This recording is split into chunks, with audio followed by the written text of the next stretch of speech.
नमस्ते, मैं हूं किशोर अजवानी। आप देख रहे हैं देश का नंबर 1 हिंदी न्यूज चैनल। घड़ी इशारा कर रही है 9 बजे रात का। वक्त 100 बात की एक बात का। दिल्ली से ब्रेकिंग न्यूज। 28 मई को हुई नाबालिग लड़की की हत्या से जुड़ा एक नया सीसीटीवी वीडियो सामने आया है, जिसमें वो लड़की हत्या से चंद मिनट पहले इलाके की एक सड़क से गुजरती दिखाई दी।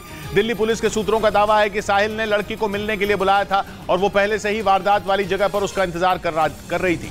इसी वजह से वो लड़की तेजी से घटना वाली जगह पर जाती दिखाई दी और इसके चंद मिनटों के बाद ही साहिल ने 16 साल की इस लड़की की बेरहमी से हत्या कर दी। हत्या से पहले के सीसीटीवी वीडियो में लड़की अकेले वारदात वाली जगह की तरफ जाती दिखाई दी। वीडियो 28 मई की रात 8:42 का बताया जा रहा है और इसके कुछ ही मिनटों बाद ही साहिल ने उस पर चाकू से हमला कर दिया था। हत्या से पहले लड़की का जो वीडियो सामने आया, उसमें वो लड़की सफेद रंग की टी शर्ट पहने तेजी से वारदात वाली जगह की तरफ जाती दिखाई दी। देखकर ऐसा लगा जैसे उसे वहां पहुंचने की जल्दी हो, क्योंकि उसने दौड़ते हुए पहले सड़क को पार किया और फिर तेज कदमों से घटना वाली जगह की तरफ बढ़ गई। दिल्ली पुलिस के सूत्रों का दावा है कि साहिल ने उसे मिलने के लिए बुलाया था और वो पहले से ही घटना वाली जगह पर लड़की का इंतजार कर रहा था। इसी वजह से वो लड़की 28 मई की रात 8:42 पर उससे मिलने के लिए तेजी से जाती दिखाई दी। इधर पुलिस सूत्रों का दावा है कि दिल्ली पुलिस नाबालिग लड़की को चाकू से गोदने वाले साहिल का PAT यानी साइको एनालिसिस टेस्ट करवाने की तैयारी में है, ताकि उसके दिमाग की हालत और उसकी लाइफस्टाइल के बारे में पता लगाया जा सके। श्रद्धा हत्याकांड में आफ्ताब का भी यही टेस्ट करवाया गया था और अब पुलिस सूत्रों का दावा है कि आफ्ताब की तरह दिल्ली पुलिस लड़की की बेरहमी से हत्या करने वाले साहिल का PAT यानी साइको एनालिसिस टेस्ट करवाने की तैयारी में है। सूत्रों के मुताबिक इस टेस्ट के जरिए साहिल की दिमागी हालत, उसके रहन सहन और उसकी पसंद नापसंद का लेखा जोखा जुटाया जाएगा। इसके अलावा साहिल के परिवार और उसके आसपास के दोस्तों के बारे में भी पता लगाने की कोशिश की जाएगी। ये टेस्ट करीब 3 घंटे चलता है, जिसमें 4 से 5 मनोचिकित्सक शामिल होते हैं। मतलब दिल्ली पुलिस ये जानने की कोशिश में जुटी है कि जिस वक्त साहिल ने लड़की की हत्या की, उस दौरान उसकी मानसिक हालत कैसी थी। इस बीच दिल्ली पुलिस ने नाबालिग लड़की की हत्या में इस्तेमाल चाकू की तलाश में शाहबाद देरी इलाके में साहिल के दोस्त के घर पर छापा मारा। 28 मई को लड़की की हत्या के बाद से ही दिल्ली पुलिस चाकू की तलाश में जुटी है, लेकिन तमाम कोशिशों के बाद भी वारदात में इस्तेमाल चाकू पुलिस के हाथ नहीं लग सका है। इसी कड़ी में दिल्ली पुलिस की एक टीम ने साहिल की निशानदेही पर शाहबाद देरी इलाके में रहने वाले उसके दोस्त वीरू के घर पर चाकू की तलाश में छापा मारा। जो दिल्ली पुलिस की टीम आई थी, यहाँ पर पूरा तलाशी किया गया था इस घर को। ये पूरा यहाँ पर खंगाला गया है। हालांकि छापेमारी के बाद भी पुलिस को चाकू नहीं मिला, जिसके बाद पुलिस पूछताछ के लिए वीरू को अपने साथ ले गई। किसी को भी इसमें बख्शा नहीं जाएगा। जो जिसका रोल आएगा उसके खिलाफ सख्त से सख्त कार्रवाई करने का हमारा कोशिश है। इसी तरह दिल्ली पुलिस ने साहिल के कुछ और दोस्तों को भी पूछताछ के लिए हिरासत में लिया, ताकि हत्याकांड की गुत्थी को सुलझाया जा सके। और पुलिस सूत्रों के मुताबिक नाबालिग लड़की की हत्या की गुत्थी सुलझाने के लिए दिल्ली पुलिस की नजर साहिल के दोस्तों पर टिक गई है, क्योंकि शक जताया जा रहा है कि जिस दिन हत्या को अंजाम दिया गया, उस वक्त वहां साहिल के कई दोस्त मौजूद थे। और ये शक तब गहराया जब हत्याकांड से ठीक पहले का एक सीसीटीवी वीडियो सामने आया, जिसमें साहिल घटना वाली जगह पर एक लड़के से बात करता दिखाई दिया। हालांकि थोड़ी देर बाद वो लड़का वहां से चला गया था। ये वीडियो 28 मई की रात 8:44 का है। इसके कुछ देर बाद ही साहिल ने लड़की की हत्या कर दी थी। सूत्रों का दावा है कि दिल्ली पुलिस को शक है कि इस घटना के वक्त उसके कई दोस्त इसी इलाके में आसपास मौजूद थे। इसीलिए दिल्ली पुलिस ने उन लड़कों को भी पूछताछ में शामिल किया है जो वारदात की रात वहां नजर आए थे। इसके अलावा पुलिस के रडार पर वो सभी लड़के हैं जो घटना से पहले और घटना के बाद साहिल के संपर्क में थे। उधर दिल्ली पुलिस ने दावा किया कि नाबालिग लड़की की हत्या के करीब आधे घंटे तक उन्हें किसी ने भी वारदात की जानकारी नहीं दी। दिल्ली के रोहिणी के शाहबाद देरी इलाके में 28 मई की रात 16 साल की लड़की की बेरहमी से हत्या कर दी गई थी, जिसका वीडियो देखकर लोगों की रूह कांप गई, क्योंकि साहिल ने पहले उस लड़की को चाकुओं से गोदा और फिर पत्थर से उसका चेहरा कुचल दिया। इस दौरान वहां से कई लोग गुजरते दिखाई दिए, लेकिन कोई भी लड़की को बचाने के लिए आगे नहीं आया। इसी वजह से साहिल हत्या के बाद वहां से फरार हो गया था। और अब दिल्ली पुलिस का दावा है कि लड़की की हत्या के करीब आधे घंटे तक किसी ने भी घटना की जानकारी पुलिस को नहीं दी। मतलब सड़क के किनारे 30 मिनट तक उस लड़की का शव पड़ा रहा। घटना के वक्त वहां से गुजर रहे किसी ने भी पुलिस को फोन करने तक की जहमत नहीं उठाई। बाद में पुलिस को एक मुखबिर से घटना की जानकारी मिली, जिसके बाद फौरन पुलिस की एक टीम वहां पहुंच गई। इस बीच पुलिस सूत्रों का दावा है कि दिल्ली पुलिस अब उन 6 लड़कों की तलाश में जुटी है जो नाबालिग लड़की की हत्या के वक्त वहां मौजूद थे। पुलिस सूत्रों के मुताबिक वारदात के वक्त घटना वाली जगह पर साहिल के जानने वाले 8 लड़के मौजूद थे, जिनमें 2 की पहचान कर ली गई। सूत्रों का दावा है कि दिल्ली पुलिस अब बाकी बचे उन 6 लड़कों की तलाश में जुटी है, जिन पर घटना के दौरान वारदात वाली जगह पर होने का शक है। पुलिस सूत्रों के मुताबिक 28 मई की रात जब साहिल लड़की की हत्या कर रहा था, उस दौरान वहां से कई लड़के गुजरे थे। पुलिस का दावा है कि सारे लड़के सीसीटीवी वीडियो में नजर भी आ रहे हैं। इसलिए पुलिस को शक है कि लड़की की हत्या की साजिश सोची समझी प्लानिंग के तहत की गई थी। पुलिस सूत्रों का यह भी कहना है कि घटना वाले दिन सुबह के वक्त लड़की का साहिल से झगड़ा हुआ था। इसके बाद साहिल अपने 2 दोस्तों से मिला था, जिनसे उसने लड़की को सबक सिखाने की बात कही थी। ब्रेकिंग न्यूज आ रही है, अमेरिका और चीन एक बार फिर भिड़ गए हैं। साउथ चाइना सी के ऊपर चीन और अमेरिका के विमान का आमना सामना हो गया, जिसके बाद दोनों देशों के बीच ठन गई है। अमेरिका ने आरोप लगाया कि चीन का विमान जानबूझकर उसके विमान के सामने आया क्योंकि वो उसे उकसाना चाहता था, जबकि चीन ने आरोप लगाया कि अमेरिका ने उसे भड़काने की कोशिश की क्योंकि वो लगातार साउथ चाइना सी के आसपास अपने जहाज और लड़ाकू विमान भेज रहा है और इसीलिए चीन ने साउथ चाइना सी के ऊपर अपने विमानों की गश्त बढ़ा दी। लेकिन इसी दौरान अमेरिका और चीन के विमानों का आमना सामना हो गया, जिसके बाद अमेरिका ने इसे चीन की उकसाने वाली हरकत बताया, जिसका चीन ने विरोध किया। यह घटना पिछले हफ्ते की है, जिसका वीडियो भी सामने आ गया है, जिसमें अमेरिका और चीन के विमान बहुत करीब नजर आए और किसी फिल्मी सीन की तरह चीन का J-16 लड़ाकू विमान अमेरिका के जासूसी विमान RC-135 के सामने से गुजरा। चीन का विमान जब अमेरिकी विमान के नजदीक से होकर निकला तो RC-135 का कॉकपिट हिलने लगा। ये घटना पिछले हफ्ते की बताई गई, जिसका वीडियो सामने आते ही अमेरिका और चीन भिड़ गए, क्योंकि ये घटना साउथ चाइना सी के ऊपर हुई, यानी कि समंदर के उस हिस्से में हुई जिसे चीन अपना बताता है। साउथ चाइना सी प्रशांत महासागर का पश्चिमी हिस्सा है जो दक्षिण और पूर्व में चीन की सीमा से लगता है और इसीलिए चीन समंदर के इस हिस्से को अपना बताता है। लेकिन अमेरिका ऐसा नहीं मानता। यही वजह रही कि उसे चीन की हरकत उकसाने वाली लगी, जिसके जवाब में चीन ने भी अमेरिका पर यही आरोप लगा दिया। इधर मुंबई में एक मॉडल ने तनवीर खान नाम के एक शख्स पर लव जिहाद का आरोप लगाया। आरोपी तनवीर खान झारखंड की राजधानी रांची में एक मॉडलिंग इंस्टीट्यूट चलाता है, जिसके खिलाफ मॉडल ने मुंबई के वर्सोवा थाने में केस दर्ज कराया, जिसमें उसने तनवीर खान पर धर्म परिवर्तन का दबाव बनाने और रेप का आरोप लगाया। ये मुझ पे दबाव बना रहा है कि मैं धर्म परिवर्तन करूं और मैं इससे शादी कर लूं। पीड़ित लड़की ने यह भी आरोप लगाया कि तनवीर खान ने उसकी कुछ आपत्तिजनक तस्वीरें खींच रखी हैं, जिनके जरिए वो उसे ब्लैकमेल कर रहा है। वहीं आरोपी तनवीर खान ने अपने ऊपर लगे सभी आरोपों को गलत बताया और उल्टा मॉडल पर ही आरोप लगा दिए। बिजनेस लॉस कर दिया तो मैंने उनसे अपने हर्जाने मांगे तो उन्होंने मेरे ऊपर एलिगेशंस लगाना शुरू कर दिया। मॉडल की FIR के बाद मुंबई पुलिस ने केस को रांची ट्रांसफर कर दिया, जहां मॉडलिंग इंस्टीट्यूट चलाने वाले तनवीर खान पर नाम बदलकर दोस्ती करने का आरोप लगा। पीड़ित मॉडल का आरोप है कि तनवीर खान ने अपना नाम यश बताकर उसके साथ पहले दोस्ती की और बाद में उस पर धर्म परिवर्तन का दबाव बनाने लगा और तैयार नहीं होने पर जान से मारने के साथ परिवार के लोगों को नुकसान पहुंचाने की धमकी दी। पीड़ित के मुताबिक 2021 में वो तनवीर खान के इंस्टीट्यूट में मॉडलिंग की ट्रेनिंग के लिए रांची गई थी। वहां उसकी मुलाकात आरोपी तनवीर खान से हुई, लेकिन तब उसने अपना नाम यश बताया था। मुझे 4 महीने बाद लगभग पता लग गया था कि इसका नाम तनवीर है, जबकि आरोपी तनवीर खान ने दावा किया कि उसने कभी भी अपनी पहचान नहीं छिपाई। मैंने भागलपुर में शो किया था 2018-17 में, जिसमें मैंने बोला था मैं तनवीर खान हूँ और मुझे मेरे पास ज्वाइन किया इसने। हालांकि पुलिस तनवीर पर लगे आरोपों की जांच में जुटी है। उधर ज्ञानव्यापी मस्जिद विवाद में मुस्लिम पक्ष को इलाहाबाद हाई कोर्ट से बड़ा झटका लगा। कोर्ट ने श्रृंगार गौरी की नियमित पूजा की मांग वाली याचिका पर मुस्लिम पक्ष की आपत्ति को खारिज कर दिया और हिंदू पक्ष की याचिका को सुनने के योग्य माना। इलाहाबाद हाई कोर्ट ने वाराणसी की जिला कोर्ट के फैसले को बरकरार रखा, जिसके बाद वाराणसी की जिला अदालत में श्रृंगार गौरी की नियमित पूजा का केस अब चलता रहेगा। इस फैसले के आने के बाद वाराणसी में लोगों ने एक दूसरे को मिठाई खिलाकर जश्न मनाया। यह 100 करोड़ हिंदुओं की जीत है, यह सभी सनातन धर्मियों की जीत है, मंदिर समर्थकों की जीत है। यह जो है श्रृंगार गौरी की नियमित पूजा की मांग को लेकर वाराणसी की अदालत में केस दाखिल किया गया था, जिस पर ज्ञानवापी मस्जिद की इंतजामिया कमेटी ने आपत्ति दायर की थी। इस बीच उत्तर कोरिया के मीडिया ने दावा किया कि किम जोंग उन की जासूसी वाली सैटेलाइट लॉन्च के कुछ समय बाद ही क्रैश हो गई। किम की यह सैटेलाइट अमेरिका, दक्षिण कोरिया और जापान की जासूसी के लिए लॉन्च की गई थी, लेकिन किम जोंग उनका इन देशों की जासूसी वाला सपना चकनाचूर हो गया और उसकी सैटेलाइट लॉन्च होते ही क्रैश हो गई। उत्तर कोरिया के मीडिया के मुताबिक लॉन्च के दौरान ही अचानक सैटेलाइट में खराबी आ गई, जिसके बाद वो आसमान से गिरने लगी और उत्तर कोरिया के पश्चिमी तट के पास समंदर में जा गिरी। हालांकि गनीमत ये रही कि सैटेलाइट जापान या दक्षिण कोरिया में नहीं गिरी, नहीं तो एक और युद्ध हो सकता था, क्योंकि किम जोंग उन से इनकी दुश्मनी जग जाहिर है। उत्तर कोरिया के मीडिया के मुताबिक किम जोंग उन कुछ दिनों बाद एक बार फिर स्पाई सैटेलाइट को लॉन्च करेंगे। वहीं उत्तर कोरिया की सैटेलाइट क्रैश होने के बाद दक्षिण कोरिया और जापान में अलर्ट घोषित कर दिया गया। दक्षिण कोरिया की राजधानी सोल में सायरन की आवाजें सुनाई दी और दक्षिण कोरिया के मीडिया के मुताबिक वहां मिसाइल हमले का डर सताने लगा, जिसके बाद राजधानी सोल में मौजूद लोगों को गवर्नर की ओर से मोबाइल में अलर्ट मैसेज भेजा गया। इस मैसेज के बाद वहां दहशत मच गई। हालांकि कुछ देर बाद सोल के गवर्नर ने अपनी गलती मान ली। 우주 발사체와 관련한 서울시의 경계 경보 문자로 उत्तर कोरिया ने अमेरिका, दक्षिण कोरिया और जापान की जासूसी के लिए सैटेलाइट को लॉन्च किया था। उसकी सैटेलाइट लॉन्च होते ही क्रैश हो गई, जिसका मलबा उत्तर कोरिया के पश्चिमी तट के पास समंदर में मिला था। उधर रूस की सेना ने यूक्रेन की नौसेना के आखिरी वॉरशिप यूरी ओलिफरेंको को तबाह करने का दावा किया। पुतिन की सेना के मुताबिक ये जंगी जहाज यूक्रेन के ओदेसा में तैनात था, जिसे नष्ट करने का दावा किया गया।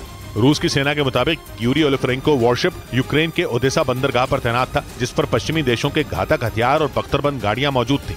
लेकिन दावा है कि रूस की सेना ने आसमान से कई मिसाइलें गिराकर उस वॉरशिप को तबाह कर दिया। हालांकि यूक्रेन ने इस पर टिप्पणी करने से इनकार कर दिया। पिछले साल जून में यूक्रेन के राष्ट्रपति जेलेंस्की ने यूरी ओलिफरेंको वॉरशिप पर तैनात स्टाफ को सम्मानित किया था। इस बीच मॉस्को पर हुए ड्रोन अटैक से रूस इस कदर आग बबूला हो गया कि उसने इन हमलों के लिए अमेरिका को जिम्मेदार बता दिया। अमेरिका में मौजूद रूस के राजदूत ने अमेरिका पर यूक्रेन को उकसाने का आरोप लगाया और दावा किया कि पर्दे के पीछे रहकर अमेरिका यूक्रेन को रूस पर हमला करने के लिए भड़का रहा है। रूस ने अमेरिका पर आरोप लगाया कि मॉस्को पर हुए ड्रोन अटैक की व्हाइट हाउस ने अनदेखी की। हालांकि इससे पहले व्हाइट हाउस की तरफ से जारी बयान में कहा गया कि वो इन हमलों का समर्थन नहीं करते और दावा किया कि वो खुद इस घटना पर जानकारी जुटाने में लगा है, जिसे पुतिन ने मॉस्को को डराने की कोशिश करार दिया। असल में एक दिन पहले मॉस्को पर ड्रोन अटैक हुआ था जिसमें 2 लोग घायल हुए। इस हमले का आरोप रूस ने यूक्रेन पर लगाया। हालांकि यूक्रेन ने इस आरोप को खारिज कर दिया। इधर चंडीगढ़ में एक लड़की ने आरोप लगाया कि उसका अपहरण करके धर्म परिवर्तन किया गया और जबरन निकाह करा दिया गया। पीड़ित लड़की ने आरोपी लड़के और उसके परिवार के खिलाफ थाने में शिकायत दर्ज करवाई और आरोपियों के खिलाफ सख्त एक्शन लेने की मांग की। पीड़ित लड़की ने बताया कि 2018 में नशीला पदार्थ खिलाकर बिलाल अहमद नाम के एक लड़के ने उसका अपहरण किया और धमकी देकर उससे निकाह कर लिया। जब मुझे किडनैप किया था इन्होंने तो इसकी फैमिली भी थी, इसके जीजा, बहन, भाई। बाद में किसी तरह से वो वहां से निकली और अपने पिता के घर पहुंची। पीड़ित लड़की के परिवार ने चंडीगढ़ एसएसपी से मिलकर आरोपियों के खिलाफ लिखित शिकायत दर्ज कराई। कंप्लेंट लेके हमने एसएचओ के पास भेज दी है और जो भी इंक्वायरी करके जो भी लॉफुल एक्शन बनेगा हम करेंगे। जिसके बाद चंडीगढ़ पुलिस मामले की जांच में जुट गई। उधर उत्तर प्रदेश के बरेली में एक शख्स पर अपनी पहचान छिपाकर छात्रा से शादी करने का आरोप लगा। पीड़ित ने आरोप लगाया कि आरोपी ने अपना गलत नाम बताकर उससे दोस्ती की और फिर मंदिर में जाकर उससे शादी कर ली, लेकिन बाद में वो उस पर धर्म परिवर्तन का दबाव बनाने लगा। यही नहीं, पीड़ित ने आरोप लगाया कि धर्म परिवर्तन के लिए उसे ब्लैकमेल तक किया गया। इस मामले में छात्रा ने आरोपी के खिलाफ केस दर्ज करा दिया, जिसके बाद पुलिस ने लव जिहाद के एंगल से मामले की जांच शुरू कर दी और आरोपी की तलाश में जुट गई। गलत आइडेंटिटी बताकर शादी का झांसा देकर उससे शायद संबंध बनाए। इस मामले में पीड़ित ने आरोप लगाया कि दूसरे समुदाय के लड़के ने उसके साथ आनंद नाम बताकर दोस्ती की। वो माथे पर तिलक और हाथों पर कलावा भी बांधता था। पीड़ित ने बताया कि उसने आरोपी से एक मंदिर में शादी भी की थी, जिसके बाद आरोपी ने उसके आपत्तिजनक वीडियो बनाए और उन्हीं के दम पर उसने छात्रा को धर्म परिवर्तन के लिए ब्लैकमेल किया। इस बीच पाकिस्तान के मीडिया ने दावा किया कि शहबाज सरकार ने इमरान खान के खिलाफ मिलिट्री कोर्ट में आर्मी एक्ट के तहत मुकदमा चलाने की तैयारी कर ली है। पाकिस्तान के गृह मंत्री राना सनाउल्लाह ने खुलकर कहा कि इमरान ने जो किया वो मामला मिलिट्री कोर्ट का है, क्योंकि राना सनाउल्लाह का मानना है कि इमरान खान पाकिस्तान में 9 मई को हुई हिंसा के मास्टरमाइंड थे। पाकिस्तान के मीडिया को दिए बयान में राना सनाउल्लाह ने 2 टूक कहा कि 9 मई को सोची समझी साजिश के तहत हिंसा हुई थी। उन्होंने आरोप लगाया कि इमरान ने अपनी गिरफ्तारी के बाद क्या क्या करना है इसके बारे में समर्थकों को पहले ही बता दिया गया था और इसीलिए उनकी गिरफ्तारी के बाद उनके समर्थकों ने सेना के दफ्तरों को निशाना बनाया। उन्होंने प्रोग्राम बनाया और फिर उसके ऊपर अमल करवाया, तो ये मेरी समझ के मुताबिक तो बिल्कुल ये मिलिट्री कोर्ट का केस है, जिसके लिए अब उन पर शहबाज शरीफ सरकार मिलिट्री कोर्ट में आर्मी एक्ट के तहत मुकदमा चलाने की तैयारी कर रही है। वहीं पाकिस्तान में हुई हिंसा के मामले में पीटीआई नेताओं पर भी आर्मी एक्ट के तहत कार्रवाई की तलवार लटकने लगी। पाकिस्तान के मीडिया ने दावा किया कि शहबाज सरकार ने हिंसा भड़काने के आरोप में इमरान खान की पार्टी के कई नेताओं के खिलाफ ट्रायल की तैयारी कर ली है, जिसके लिए सरकार की तरफ से पीटीआई नेताओं की लिस्ट भी बनाई गई, जिसमें उन नेताओं के नाम शामिल किए गए जिन पर इमरान की गिरफ्तारी के बाद लोगों को उकसाने के आरोप लगे। इन नेताओं में पीटीआई के नेता शहरयार अफरीदी, मुराद सईद, अली अफजल शाही, हसन नियाजी, जरताज गुल और खदीजा शाह का नाम शामिल है। पाकिस्तान की मीडिया का दावा है कि सरकार को इन नेताओं के खिलाफ कई सबूत भी मिले हैं, जिसके बाद अब इन नेताओं पर भी कार्रवाई की तलवार लटक रही है और उन पर मिलिट्री कोर्ट में आर्मी एक्ट के तहत ट्रायल हो सकता है। इससे पहले आर्मी एक्ट की कार्रवाई के डर से पीटीआई के कई बड़े नेताओं ने पार्टी छोड़ दी थी। उधर पाकिस्तान की खुफिया एजेंसी आईएसआई ऑपरेशन बैकबोन के जरिए पूर्व प्रधानमंत्री इमरान खान के करीबी और पूर्व मंत्री शेख रशीद अहमद को घेरने में जुट गई। ये घेराबंदी नेशनल अकाउंटेबिलिटी ब्यूरो रावलपिंडी को लिखी उनकी एक चिट्ठी के आधार पर की जा रही है, जिसे उन्होंने 30 मई को लिखा था। अपनी इस चिट्ठी में शेख रशीद अहमद ने लिखा कि इमरान खान के खिलाफ चल रहे अलकादिर ट्रस्ट मामले में उनके पास कोई दस्तावेज या फिर सबूत मौजूद नहीं है, लेकिन उनकी परेशानी तब बढ़ गई जब उन्होंने इस चिट्ठी में पाकिस्तान की सरकार का लोगो इस्तेमाल किया। आईएसआई का आरोप है कि कोई भी पूर्व मंत्री इस तरह से पाकिस्तान की सरकार का लोगो इस्तेमाल नहीं कर सकता और इसी को आधार बनाकर शेख रशीद अहमद के खिलाफ एक नया केस दर्ज किया जा सकता है। इससे पहले शेख रशीद इमरान खान का साथ देने के आरोप में गिरफ्तार हो चुके हैं। असल में आईएसआई इमरान खान के खिलाफ ऑपरेशन बैकबोन चला रही है, जिसका मकसद उनके करीबियों को उनसे दूर करना है। इस बीच सूडान में सीज फायर के बावजूद सेना और पैरामिलिट्री ग्रुप आरएसएफ के बीच कई शहरों में हिंसक झड़प हो गई और दोनों दलों ने युद्ध विराम का उल्लंघन किया, जबकि दोनों के बीच सीज फायर को बनाए रखने के लिए एक निगरानी समिति भी बनी है। लेकिन सूडान की सेना और पैरामिलिट्री ग्रुप आरएसएफ के बीच गोलीबारी नहीं रुकी। स्थानीय लोगों ने दावा किया कि दोनों के बीच गोलीबारी की तेज आवाजें सुनी गईं, जिससे लोगों में दहशत फैल गई। दोनों के बीच ये लड़ाई नील नदी के आसपास के इलाके में हुई, जिसमें उम्दुरमान और राजधानी खर्तूम शामिल है। इस बीच पैरामिलिट्री ग्रुप आरएसएफ ने सेना पर युद्ध विराम के नियमों का उल्लंघन करने का आरोप लगाया, जबकि कल ही दोनों के बीच युद्ध विराम को 1 हफ्ते के लिए बढ़ाया गया था।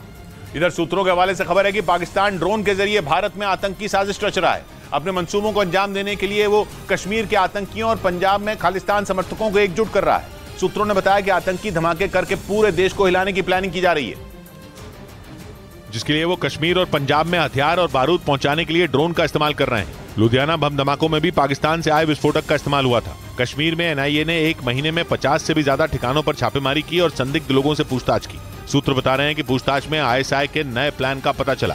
अब पंजाब कश्मीर के अलावा भारत के छोटे छोटे शहरों को भी इन आतंकी संगठनों ने अपना निशाना बनाने की योजना बनाई है, ताकि भारत की आंतरिक सुरक्षा को नुकसान पहुंचाया जा सके। उधर उत्तरी अमेरिकी देश मेक्सिको में नशीले पदार्थ की तस्करी करने वाले एक गिरोह के साथ पुलिस की मुठभेड़ हो गई, जिसमें हथियारों से लैस 10 बदमाशों की मौत हो गई, जबकि 4 पुलिस वाले जख्मी हो गए, जिन्हें तुरंत अस्पताल में भर्ती कराया गया।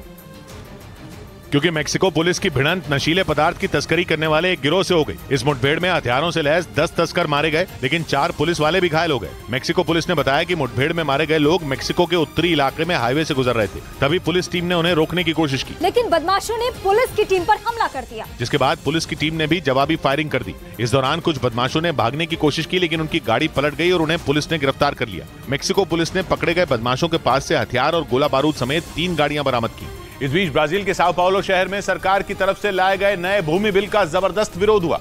वहां के मूल निवासियों का सरकार पर गुस्सा फूट पड़ा। बिल का विरोध करने वाले लोगों ने काले रंग के कपड़े पहनकर और शरीर पर काला रंग पोतकर अपनी नाराजगी जाहिर की और सड़क पर उतरकर सरकार के खिलाफ उग्र प्रदर्शन किया। साओ पाउलो शहर की सड़कों पर चारों तरफ प्रदर्शनकारियों का कब्जा दिखाई दिया। कई जगहों पर प्रदर्शनकारियों ने सड़क पर टायर जला दिए। प्रदर्शन कर रहे लोगों को आगे बढ़ने से रोकने के लिए पुलिस ने बैरिकेडिंग कर दी, जिसकी वजह से वहां लंबा जाम लग गया। हालात पर काबू पाने के लिए पुलिस वालों ने आंसू गैस के गोले तक दागे। असल में प्रदर्शन कर रहे लोगों का कहना है कि सरकार के नए भूमि बिल से कई मूल निवासी अपनी जमीन खो देंगे, क्योंकि ब्राजील का ये नया बिल उसी जमीन पर उनका अधिकार मानेगा जिस पर उन्होंने 1988 से पहले कब्जा कर लिया हो। यानी 1988 के बाद वहां के मूल निवासियों ने जहां भी जमीन खरीदी उस पर उनका अधिकार नहीं होगा। इधर रूस ने दावा किया कि यूक्रेन की सेना ने लुहांस्क के एक इलाके पर ड्रोन से अटैक कर दिया, जिसमें 5 लोगों की मौत हो गई। इस हवाई हमले में वहां मौजूद एक तेल रिफाइनरी में भीषण आग लग गई और यूक्रेन का दावा है कि उसके इस हमले में रूस की सेना को काफी नुकसान पहुंचा। रूस की सेना का दावा है कि लुहांस्क इलाके में 1 हफ्ते के अंदर यूक्रेन ने 3री बार हमला बोला, लेकिन इस बार का हमला पहले के मुकाबले ज्यादा ताकतवर था। रूस के मुताबिक इस बार जेलेंस्की की फौज ने ड्रोन से बमों की बारिश की, जिससे कई इलाके थर्रा उठे। अचानक हुए इस हवाई हमले की वजह से रूस के कब्जे वाले इलाके में 5 लोगों की मौत हो गई, जबकि 19 लोग घायल हो गए। पश्चिमी मीडिया का दावा है कि लुहांस्क में यूक्रेन की फौज तेजी से आगे बढ़ रही है और नेटो से मिले हथियारों से रूसी सेना पर जोरदार पलटवार कर रही है। ये भी दावा किया जा रहा है कि जेलेंस्की की फौज ने लुहांस्क में रूस के कब्जे वाले कई इलाकों से रूस को खदेड़ दिया। उधर हेलमंद नदी के पानी के लिए ईरान से जंग लड़ने के लिए तालिबान ने अफगानिस्तान बॉर्डर पर अपनी पूरी ताकत झोंक दी। पिछले हफ्ते ही दोनों देशों की सीमा पर जबरदस्त गोलीबारी हुई थी, जिसमें ईरान के 2 बॉर्डर गार्ड और तालिबान के एक लड़ाके की मौत हो गई थी। हालांकि उसके बाद दोनों तरफ से मामले पर मिट्टी डालने के बयान जारी हुए थे, लेकिन अफगानिस्तान से सामने आए वीडियो में तालिबान के तेवर आग में घी डालने वाले नजर आए। तस्वीरों में बख्तबंद गाड़ियों का लंबा चौड़ा काफिला ईरान से लगने वाली सीमा की तरफ बढ़ता हुआ दिखा। एक वीडियो में एक ट्रक टैंक लेकर बॉर्डर पर जाता नजर आया। जिस हेलमंद नदी के पानी के लिए ये खून खराबा हो रहा है वो अफगानिस्तान से ईरान तक जाती है। 1973 की संधि के तहत अफगानिस्तान को ईरान को नदी का कुछ पानी देना होता है, लेकिन तालिबान सूखे का रोना रोकर पानी देने से इनकार कर रहे हैं। हालांकि दोनों देशों के बॉर्डर पर तनाव के बावजूद ईरान के IRGC यानी इस्लामिक रिवॉल्यूशनरी गार्ड कोर के कमांडर ने अफगानिस्तान से कभी जंग नहीं होने का भरोसा दिया। 27 मई को हेलमंद नदी के पानी को लेकर ईरान की सेना और तालिबानी लड़ाकों के बीच जोरदार झड़प हुई थी, जिसमें ईरान के 2 सैनिकों और एक तालिबानी लड़ाके की मौत हो गई थी। जिसके बाद तालिबान और ईरान दोनों ने सीमा पर बड़ी संख्या में हथियार और जवानों की तैनाती कर दी, जिसके बाद इस बात की आशंका तेज हो गई कि ईरान और अफगानिस्तान के बीच कभी भी जंग छिड़ सकती है। इसी तनाव के बीच रिवॉल्यूशनरी गार्ड कोर के कमांडर आमिर अली आजिजादे ने दावा किया कि अफगानिस्तान से कभी जंग नहीं छिड़ेगी। उन्होंने दावा किया कि कुछ लोग दोनों देशों के बीच लगी आग में घी डालने का काम कर रहे हैं, लेकिन इसके बाद भी वो अफगानिस्तान के साथ जंग नहीं छिड़ेंगे। उधर यूरोप के देश सर्बिया और कोसोवो के बीच जंग जैसे हालात बनते देख नेटो ने ऐलान किया कि वो कोसोवो में अपने 700 सैनिक बढ़ाएगा। कोसोवो में शांति बनाए रखने के लिए वहां 2 दशकों से नेटो के सैनिक तैनात हैं, जिनसे 2 दिन पहले सर्ब समुदाय के लोग भिड़ गए थे। उस हिंसा में नेटो के 30 सैनिक घायल हो गए थे। इसलिए उस हिंसा से सबक लेते हुए नेटो ने कोसोवो में और 700 सैनिक तैनात करने का फैसला लिया। वहीं सर्बिया पहले ही अपनी सेना को जंग के लिए तैयार रहने का फरमान सुना चुका है। ऊपर से रूस सर्बिया का पुराना दोस्त है, उसे पुतिन का पूरा समर्थन हासिल है और कोसोवो के साथ अमेरिका खड़ा है। मतलब साफ है कि कोसोवो और सर्बिया का छोटे देशों का झगड़ा बहुत बड़ी जंग करवा सकता है, क्योंकि कोसोवो के जिस उत्तरी हिस्से में बवाल मचा है वहां सर्ब समुदाय के लोग बहुसंख्यक हैं और वो कोसोवो को नहीं बल्कि सर्बिया को अपना देश मानते हैं। इसी वजह से उन्होंने पिछले महीने वहां लोकल काउंसिल के चुनावों का बहिष्कार कर दिया था। इस वजह से वहां अल्बेनियाई मूल के मेयर चुनाव जीत गए, तो अब सर्ब समुदाय ने कोहराम मचाया हुआ है। इस बीच पश्चिमी मीडिया ने दावा किया कि रूस में तख्तापलट की साजिश रचने के आरोपों पर वैगनर ग्रुप के चीफ येवगेनी प्रिगोजिन ने सफाई दी। आरोपों से इनकार करते हुए उन्होंने साफ कर दिया कि पुतिन की सेना को पछाड़ने के लिए वैगनर ग्रुप के पास ताकत ही नहीं है। यानी येवगेनी प्रिगोजिन ने यह साफ कर दिया कि पुतिन का तख्तापलट करने का उनका कोई इरादा नहीं है। उन्हें यह सफाई इसलिए देनी पड़ी क्योंकि कुछ रोज पहले क्रेमलिन के एक अधिकारी इगर गिरकिन ने आरोप लगाया था कि प्रिगोजिन रूस में तख्तापलट की साजिश रच रहे हैं। पश्चिमी मीडिया का दावा है कि बखमुत में वैगनर ग्रुप के लड़ाकों के मारे जाने के बाद प्रिगोजिन ने पुतिन के खिलाफ मोर्चा खोल दिया था और उनके तेवर देखकर इगर गिरकिन ने आरोप लगाया कि वो रूस में पुतिन को पछाड़ने की तैयारी में है। लेकिन अब पश्चिमी मीडिया का दावा है कि प्रिगोजिन ने तख्तापलट की बात से इनकार कर दिया। हालांकि उन्होंने आरोप लगाया कि रूस के रक्षा मंत्री सर्गेई शोइगु रूस की सत्ता हथिया सकते हैं। वहीं चेचन कमांडर और पुतिन के वफादार रमजान कादिरफ ने दावा किया कि अब उनके लड़ाके दुगनी ताकत से यूक्रेन की सेना पर हमला बोलेंगे। ये वही कादिरफ हैं जिनके लड़ाकों ने मारियोपोल पर कब्जा करने के लिए वहां तबाही मचा दी थी और करीब 3 महीने चली जंग में उन्होंने यूक्रेन के सैनिकों को घुटनों पर लाकर ही दम लिया था। माना जाता है कि चेचन लड़ाकों की वजह से ही मारियोपोल पर रूस का कब्जा हो पाया था। और अब एक बार फिर कादिरफ ने यह हुंकार भरी है कि उनके लड़ाके दुगनी ताकत से जंग में ज़ेलेंस्की की फौज पर टूटेंगे, क्योंकि उन्हें ऐसा करने की पूरी छूट मिल गई। और कादिरफ के मुताबिक उन्हें यूक्रेन पर ताबड़तोड़ हमले करने का आदेश मिला है। मतलब ये कि आने वाले दिनों में यूक्रेन की सेना की मुसीबत बढ़ने वाली है। पश्चिमी मीडिया का दावा है कि रूस की नजर यूक्रेन के डॉनबास पर टिकी है, जिस पर कब्जा करने के लिए पिछले कई महीनों से वहां जंग छिड़ी हुई है। इधर माफिया सरगना अतीक अहमद के करीबी मोहम्मद मुस्लिम पर बड़ी कार्रवाई हुई। लखनऊ विकास प्राधिकरण ने उसके एक मैरिज हॉल को सील कर दिया। आरोप है कि अवैध तरीके से ये इमारत खड़ी कर दी गई थी और इस इमारत का नक्शा भी पास नहीं कराया गया। लखनऊ के शारदा नगर में माफिया सरगना अतीक अहमद के करीबी मोहम्मद मुस्लिम ने 3 मंजिला इमारत खड़ी कर दी थी और आलिशान मैरिज हॉल बना दिया। यही नहीं, सूत्र बता रहे हैं कि पुलिस ने इस मामले में 15 से 16 लोगों से पूछताछ की। अतीक अहमद के गैंग से जुड़े लोगों की जांच के दौरान मोहम्मद मुस्लिम की संपत्ति का पता चला, जिस पर LDA यानी लखनऊ विकास प्राधिकरण ने एक्शन लिया और इमारत को सील कर दिया। असल में मोहम्मद मुस्लिम अतीक अहमद का करीबी बताया जाता है और अतीक की बेनामी संपत्तियों पर उससे UP STF ने पूछताछ भी की थी। इस बीच अतीक अहमद और उसके भाई अशरफ की हत्या के आरोपियों से दोबारा पूछताछ होगी। SIT को प्रयागराज की CGM कोर्ट से पूछताछ के लिए मंजूरी मिल गई, जिसके बाद अब इस मामले की जांच में जुटी उत्तर प्रदेश पुलिस की SIT यानी special investigation team Pratapgarh jail में बंद तीनों शूटरों लवलेश तिवारी, सनी सिंह और अरुण मौर्य से सवाल जवाब करेगी, जिसमें अतीक हत्याकांड से जुड़े कई अनसुलझे सवालों को लेकर आरोपियों से पूछताछ की जाएगी। सूत्रों के मुताबिक पुलिस जिन सवालों के जवाब तलाश रही है उनमें सबसे अहम है कि हत्या के लिए आरोपियों को तुर्की की बेहद कीमती जिगाना पिस्तौल कहां से मिली और इस हत्याकांड को अंजाम देने के लिए शूटरों को किसने तैयार किया। इसके अलावा मोबाइल फोन इस्तेमाल नहीं करने के बावजूद तीनों शूटर एक दूसरे के संपर्क में कैसे रहे। उधर इलॉन मस्क को ट्विटर की डील महंगी पड़ गई, क्योंकि उनके खरीदने के बाद मार्केट में ट्विटर की वैल्यू 1/3 रह गई। ये जानकारी अमेरिका की फाइनेंशियल सर्विसेज मुहैया कराने वाली कंपनी और ट्विटर में निवेशक फिडेलिटी की रिपोर्ट में सामने आई, जिसमें दावा किया गया कि मार्केट में ट्विटर की वैल्यू 1/3 रह गई है, जबकि 7 महीने पहले इलॉन मस्क ने ट्विटर के अधिग्रहण के लिए $44 अरब यानी करीब 3,64,000 करोड़ रुपए खर्च किए थे। लेकिन अब जो डेटा निकलकर सामने आया वो चौंकाने वाला है, क्योंकि ट्विटर की वैल्यू घट चुकी है, जो इलॉन मस्क के लिए बड़ा झटका है। इस बीच चीन ने श्रीलंका के बाद बांग्लादेश पर कर्ज का नया जाल फेंका, जिसमें वो पूरी तरह फंस गया। चीन ने बांग्लादेश को 2% की ब्याज दर पर भारी भरकम कर्ज दिया, जिससे उबरना उसके लिए मुश्किल हो गया और वो चीन के कर्ज के दलदल में धीरे धीरे फंसता जा रहा है। असल में 2016 में चीन के राष्ट्रपति शी जिनपिंग ने बांग्लादेश का दौरा किया था, जिसके बाद दोनों देशों के बीच 27 अलग-अलग समझौते हुए थे, जिसके तहत बंगबंधु टनल प्रोजेक्ट के लिए बांग्लादेश ने चीन से $55 करोड़ यानी भारतीय रुपयों में करीब 4,500 करोड़ का कर्ज लिया। चीन ने बांग्लादेश को यह कर्ज 2% ब्याज दर पर 20 साल के लिए दिया। इसके अलावा पद्मा रेल लिंक प्रोजेक्ट के लिए कुल लागत का करीब 85% कर्ज भी चीन ने 2% ब्याज दर पर बांग्लादेश को दिया, जिसका मूलधन तो छोड़िए, ब्याज चुकाने में भी बांग्लादेश के पसीने छूट रहे हैं। नतीजा ये हुआ कि चीन का कर्ज चुकाने के लिए बांग्लादेश को आर्थिक संकट में फंसे देशों को कर्ज देने वाली संस्था IMF की शरण में जाना पड़ा, यानी कर्ज चुकाने के लिए और ज्यादा कर्ज मांगना पड़ा। इधर जम्मू कश्मीर के पुंछ में पाकिस्तान से घुसपैठ कर रहे 3 आतंकियों को सेना ने धर दबोचा। सूत्रों के मुताबिक सेना ने सर्च ऑपरेशन चलाकर 3 आतंकियों को गिरफ्तार कर उनकी साजिश को नाकाम कर दिया। साथ ही उनके पास से भारी मात्रा में हथियार और ड्रग्स भी बरामद किए गए। सेना ने आतंकियों के पास से एक AK-56 राइफल, कई विस्फोटक पदार्थ और ड्रग्स के पैकेट भी बरामद किए। सबसे अहम बात यह कि उनके पास 10 किलो विस्फोटक बरामद हुआ, जिसे एक प्रेशर कुकर में फिट किया गया था, लेकिन वक्त रहते सेना ने इस IED को डिफ्यूज कर दिया। खबर है कि ये तीनों आतंकी जम्मू कश्मीर के ही रहने वाले हैं और सरहद पार कर पाकिस्तान के कब्जे वाले कश्मीर चले गए थे। और पाकिस्तान के कब्जे वाले कश्मीर में बैठे आतंकियों ने इन्हें भारतीय फौज के काफिले और उनके ठिकानों पर हमले की जिम्मेदारी दी थी। इसी मकसद से प्रेशर कुकर में बम फिट कर हिंदुस्तान भेजा गया था। और सेना के सूत्रों के मुताबिक रात के अंधेरे और खराब मौसम का फायदा उठाकर तीनों आतंकी घुसपैठ करने में कामयाब हो गए थे, लेकिन सरहद पर हुई हलचल के बाद सुरक्षा बल ने सर्च ऑपरेशन शुरू कर दिया। सेना के सूत्रों के मुताबिक गिरफ्तारी से पहले आतंकियों के साथ सुरक्षा बल की मुठभेड़ हुई, जिसमें एक आतंकी को गोली भी लग गई। माना जा रहा है कि 10 किलो विस्फोटक के जरिए ये आतंकी कोई बड़ा धमाका कर सकते थे। हालांकि इन आतंकियों का टारगेट क्या था, इसकी सटीक जानकारी अब तक सामने नहीं आई है। उधर कंगाल हो चुके पाकिस्तान पर डिफॉल्टर होने का खतरा मंडरा रहा है, जिससे बचने के लिए पाकिस्तान एक बार फिर आर्थिक संकट में फंसे देशों को कर्ज देने वाली संस्था IMF के सामने गिड़गिड़ाने को मजबूर हो गया। और पाकिस्तान के प्रधानमंत्री शहबाज शरीफ ने IMF की MD से बात की।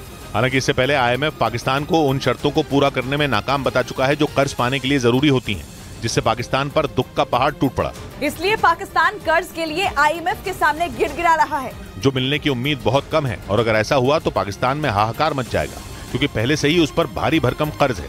अगले कारोबारी साल में पाकिस्तान को करीब $2,500 करोड़ यानी 2 लाख करोड़ का कर्ज चुकाने की व्यवस्था करनी है। और अगर वो ये कर्ज चुकाने में नाकाम रहा तो पाकिस्तान के हालात और खराब हो जाएंगे। लेकिन आर्थिक संकट से जूझ रहे पाकिस्तान की अकड़ खत्म नहीं हो रही। पाकिस्तान ने आर्थिक संकट में फंसे देशों को कर्ज देने वाली संस्था IMF को ही आंख दिखाने की गुस्ताखी कर दी। और पाकिस्तान की वित्त राज्य मंत्री आयशा गौस पाशा ने साफ कहा कि IMF पाकिस्तान को कर्ज देने के नाम पर आंतरिक मामलों में दखल दे रहा है। असल में भयानक आर्थिक संकट से उबरने के लिए पाकिस्तान ने IMF से भारी भरकम कर्ज की मांग की, लेकिन नया कर्ज देने से पहले IMF ने शहबाज सरकार के सामने कई तरह की शर्तें रख दी। 2 रोज पहले ही IMF ने कहा कि पाकिस्तान अपने राजनीतिक विवादों को सुलझाने के लिए संवैधानिक प्रक्रिया का पालन करे, तभी नए कर्ज पर प्रक्रिया आगे बढ़ेगी। मतलब ये कि IMF ने कर्ज के लिए पाकिस्तान के सामने फिर से नई शर्त रख दी और इसी से पाकिस्तान तिलमिला गया। वहां की वित्त राज्य मंत्री आयशा गौस पाशा ने चेतावनी देते हुए कह दिया कि उनके पास प्लान B तैयार है। हालांकि इसके बारे में उन्होंने कोई जानकारी नहीं दी। उधर रूस के राष्ट्रपति पुतिन यूक्रेन के राष्ट्रपति वोलोदिमीर ज़ेलेंस्की पर बुरी तरह भड़क गए।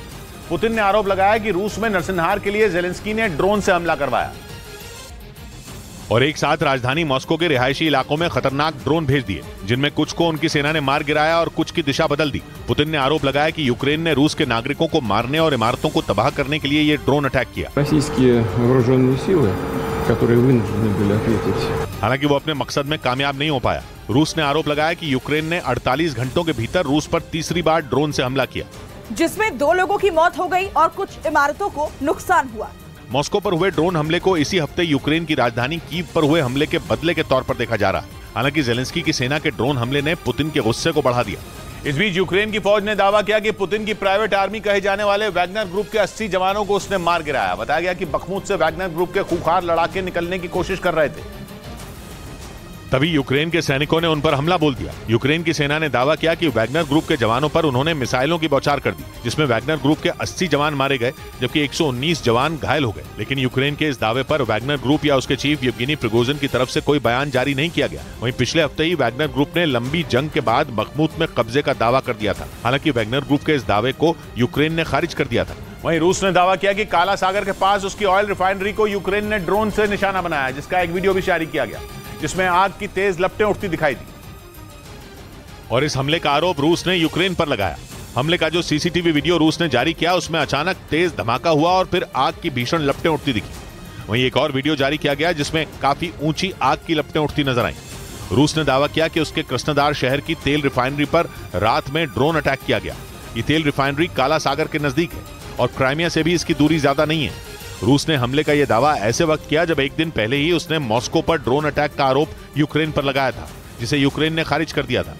इधर पंजाब में एक क्रिकेटर को नौकरी दिलाने के नाम पर 2 करोड़ की रिश्वत के मुद्दे पर सीएम भगवंत मान और पूर्व सीएम चरणजीत चन्नी में सियासी संग्राम देखने को मिला। सीएम भगवंत मान उस लड़के को सामने लेकर आए जिसने पूर्व सीएम चन्नी और उनके भतीजे पर रिश्वत मांगने का आरोप लगाया था, जिसके बाद पंजाब की सियासत में हड़कंप मच गया क्योंकि इसी लड़के ने पूर्व सीएम चरणजीत सिंह चन्नी और उसके भतीजे पर खेल कोटे से सरकारी नौकरी दिलाने के लिए 2 करोड़ की रिश्वत मांगने का आरोप लगाया था और भगवंत मान ने दावा किया था कि वो 31 मई को मीडिया के सामने उस लड़के को लेकर आएंगे। 2 करोड़ सीगा गड्डी जाके साहब हुए कहते मेरी जेब च है। भगवंत मान के आरोपों को पूर्व सीएम चन्नी ने झूठा बताया।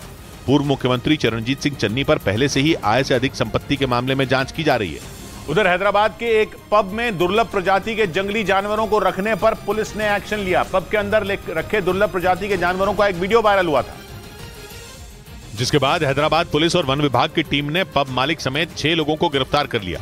वन विभाग ने पब में रखे गए दुर्लभ प्रजाति के देसी विदेशी जानवरों को अपने कब्जे में ले लिया। पुलिस ने बताया कि जुबली हिल्स इलाके में ग्राहकों को लुभाने के लिए पब मालिक ने 28 मई को वाइल्ड नाइट कार्यक्रम आयोजित किया था, जिसमें बिना अनुमति के दुर्लभ प्रजाति के जानवरों को रखा गया, जिसका एक वीडियो पुलिस विभाग को मिला। पुलिस की एक टीम ने वन विभाग की टीम के साथ मिलकर पब पर छापा मारा। इस बीच जर्मनी में आतंकियों की तलाश में कई इलाकों में छापेमारी की गई। वहां की पुलिस ने आतंकी संगठन आईएसआईएस के 7 संदिग्ध आतंकियों को गिरफ्तार कर लिया, क्योंकि आरोप है कि सभी संदिग्ध आतंकी सोशल मीडिया ऐप के जरिए संपर्क में थे और आतंकी संगठन आईएसआईएस के लिए चंदा इकट्ठा कर सीरिया भेजते थे। पुलिस के मुताबिक इन संदिग्ध आतंकियों ने 71,000 करोड़ डॉलर यानी भारतीय रुपयों में करीब 57 लाख करोड़ रुपए सीरिया भेजे। आरोप है कि इस पैसे का इस्तेमाल आतंकी संगठन आईएसआईएस का समर्थन करने के लिए किया गया। यही नहीं, सीरिया की जेलों में बंद आतंकियों को छुड़ाने के लिए भी करोड़ों डॉलर खर्च किए गए। उधर तेल के टैंकरों पर ईरान से छिड़ी जंग के बीच अमेरिका को यूएई ने बहुत बड़ा झटका दे दिया। वो अमेरिका की अगुवाई वाले एक अंतर्राष्ट्रीय समुद्री सुरक्षा गठबंधन से निकल गया, वो भी अभी नहीं बल्कि 2 महीने पहले। मगर यूएई ने इसका ऐलान अब जाकर किया। लेकिन यूएई ने समुद्री सुरक्षा पर अमेरिका का साथ क्यों छोड़ा, ये उसने नहीं बताया, जबकि इस वक्त ईरान के समंदर से तेल के टैंकरों को जब्त करने का मामला बहुत ज्यादा गर्म है। यूएई ने जिस समुद्री सुरक्षा गठबंधन को तोड़ा उसका नाम है सीएमएफ यानी कंबाइंड मैरीटाइम फोर्सेस। अमेरिका की अगुवाई वाला सीएमएफ लाल सागर और फारस की खाड़ी के इलाके की सुरक्षा के लिए बना 38 देशों का गठबंधन है और ये इलाका दुनिया में तेल व्यापार का एक बेहद अहम रूट है। ये वही इलाका है जहां बीते कुछ वक्त से तेल के टैंकरों पर हमले और उनके जब्त होने की घटनाएं बढ़ी हैं। पिछले महीने ही ईरान ने कच्चा तेल लेकर कुवैत से अमेरिका जा रहे तेल के एक टैंकर को इसी इलाके में मौजूद ओमान की खाड़ी में जब्त कर लिया था। फिर इसके 6 दिन के अंदर ही ईरान ने दुबई से यूएई के दूसरे शहर फुजैरा जा रहे एक दूसरे तेल के टैंकर को स्ट्रेट ऑफ हॉर्मुज में पकड़ लिया था। इधर उत्तर प्रदेश के इटावा में गंगा दशहरा के दिन बड़ा हादसा हो गया। वहां यमुना नदी में 6 लोग डूब गए। हादसा उस वक्त हुआ जब वो लोग नदी में नहाने के लिए गए थे, तभी 6 लड़के उस यमुना नदी में डूब गए, जिससे वहां हड़कंप मच गया। आसपास के कई लोग वहां इकट्ठा हो गए। घटना की जानकारी मिलने के बाद पुलिस टीम पहुंच गई, जिसके बाद रेस्क्यू ऑपरेशन चलाकर 4 लोगों को सुरक्षित बाहर निकाल लिया गया। 4 तो बाहर आ गए हैं, 2 अभी मिसिंग हैं। 2 लड़कों के लापता होने की खबर जैसे ही परिवार वालों को पता चली, उन पर दुखों का पहाड़ टूट पड़ा और वहां मातम छा गया। एसडीआरएफ की टीम को बुलाकर उन दोनों लड़कों का पता लगाने के लिए सर्च ऑपरेशन शुरू कर दिया गया। उधर उत्तर प्रदेश के मेरठ में पुलिस ने एक रैली में हुड़दंग करने वालों की तलाश शुरू कर दी। ये रैली अहिल्याबाई होलकर की जयंती पर निकाली गई, जिसमें एक लड़का तलवार को हवा में लहराता नजर आया। यही नहीं, कुछ लड़के मोटरसाइकिल से स्टंट भी करते दिखाई दिए। इस दौरान सैकड़ों की संख्या में लोग वहां मौजूद थे। गनीमत यह रही कि उस दौरान किसी को कोई चोट नहीं पहुंची। सोशल मीडिया पर वीडियो वायरल होने के बाद पुलिस एक्शन में आ गई और रैली में हुड़दंग करने वालों के खिलाफ केस दर्ज कर लिया। यही नहीं, पुलिस वायरल वीडियो के आधार पर आरोपियों की पहचान करने में भी जुट गई। इधर दिल्ली के पास हरियाणा के गुरुग्राम में चलती कार में स्टंट करने वाले 2 लोगों के खिलाफ एक्शन लिया गया। उनकी स्टंटबाजी का एक वीडियो वायरल हुआ था, जिस पर वहां की पुलिस ने कार्रवाई की, क्योंकि वो अपनी कार की छत पर बैठकर स्टंट करता दिखा। स्टंटबाजी का जो वीडियो सामने आया उसमें एक लड़का उस कार की छत पर बैठकर शराब पीता दिखाई दिया, जबकि दूसरा लड़का चलती कार का दरवाजा खोलकर बार-बार अपना सिर बाहर निकालता नजर आया। वीडियो सोशल मीडिया पर वायरल होने के बाद पुलिस एक्शन में आ गई। ट्रैफिक पुलिस ने कंसर्न्ड एक्टिविटीज को मद्देनजर देखते हुए उसके खिलाफ कानूनी कार्रवाई करी है। पुलिस ने आरोपियों के खिलाफ केस दर्ज कर लिया और मामले की जांच में जुट गई। पुलिस के मुताबिक ये वीडियो 2 दिन पुराना है। और ऐसी एक और घटना गुरुग्राम से ही सामने आई।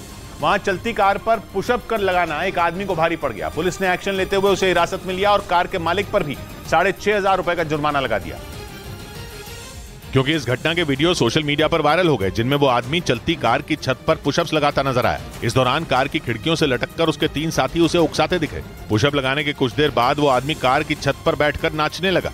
इसी दौरान पीछे से आ रहे एक कार चालक ने उस पूरी घटना का वीडियो बनाकर सोशल मीडिया पर डाल दिया, जिसके बाद गुरुग्राम पुलिस ने एक्शन लेते हुए कानून की धज्जियां उड़ाने वाले उस आदमी को हिरासत में ले लिया। उधर पंजाब पुलिस ने लॉरेंस बिश्नोई गैंग के 3 गुर्गों को मोहाली से गिरफ्तार कर लिया। आरोप है कि ये तीनों गुर्गे गैंगस्टर लॉरेंस के नाम पर लोगों को धमकी देकर उगाही करने का काम करते थे, जिन्हें पंजाब पुलिस की एक टीम ने मोहाली के एक इलाके से धर दबोचा।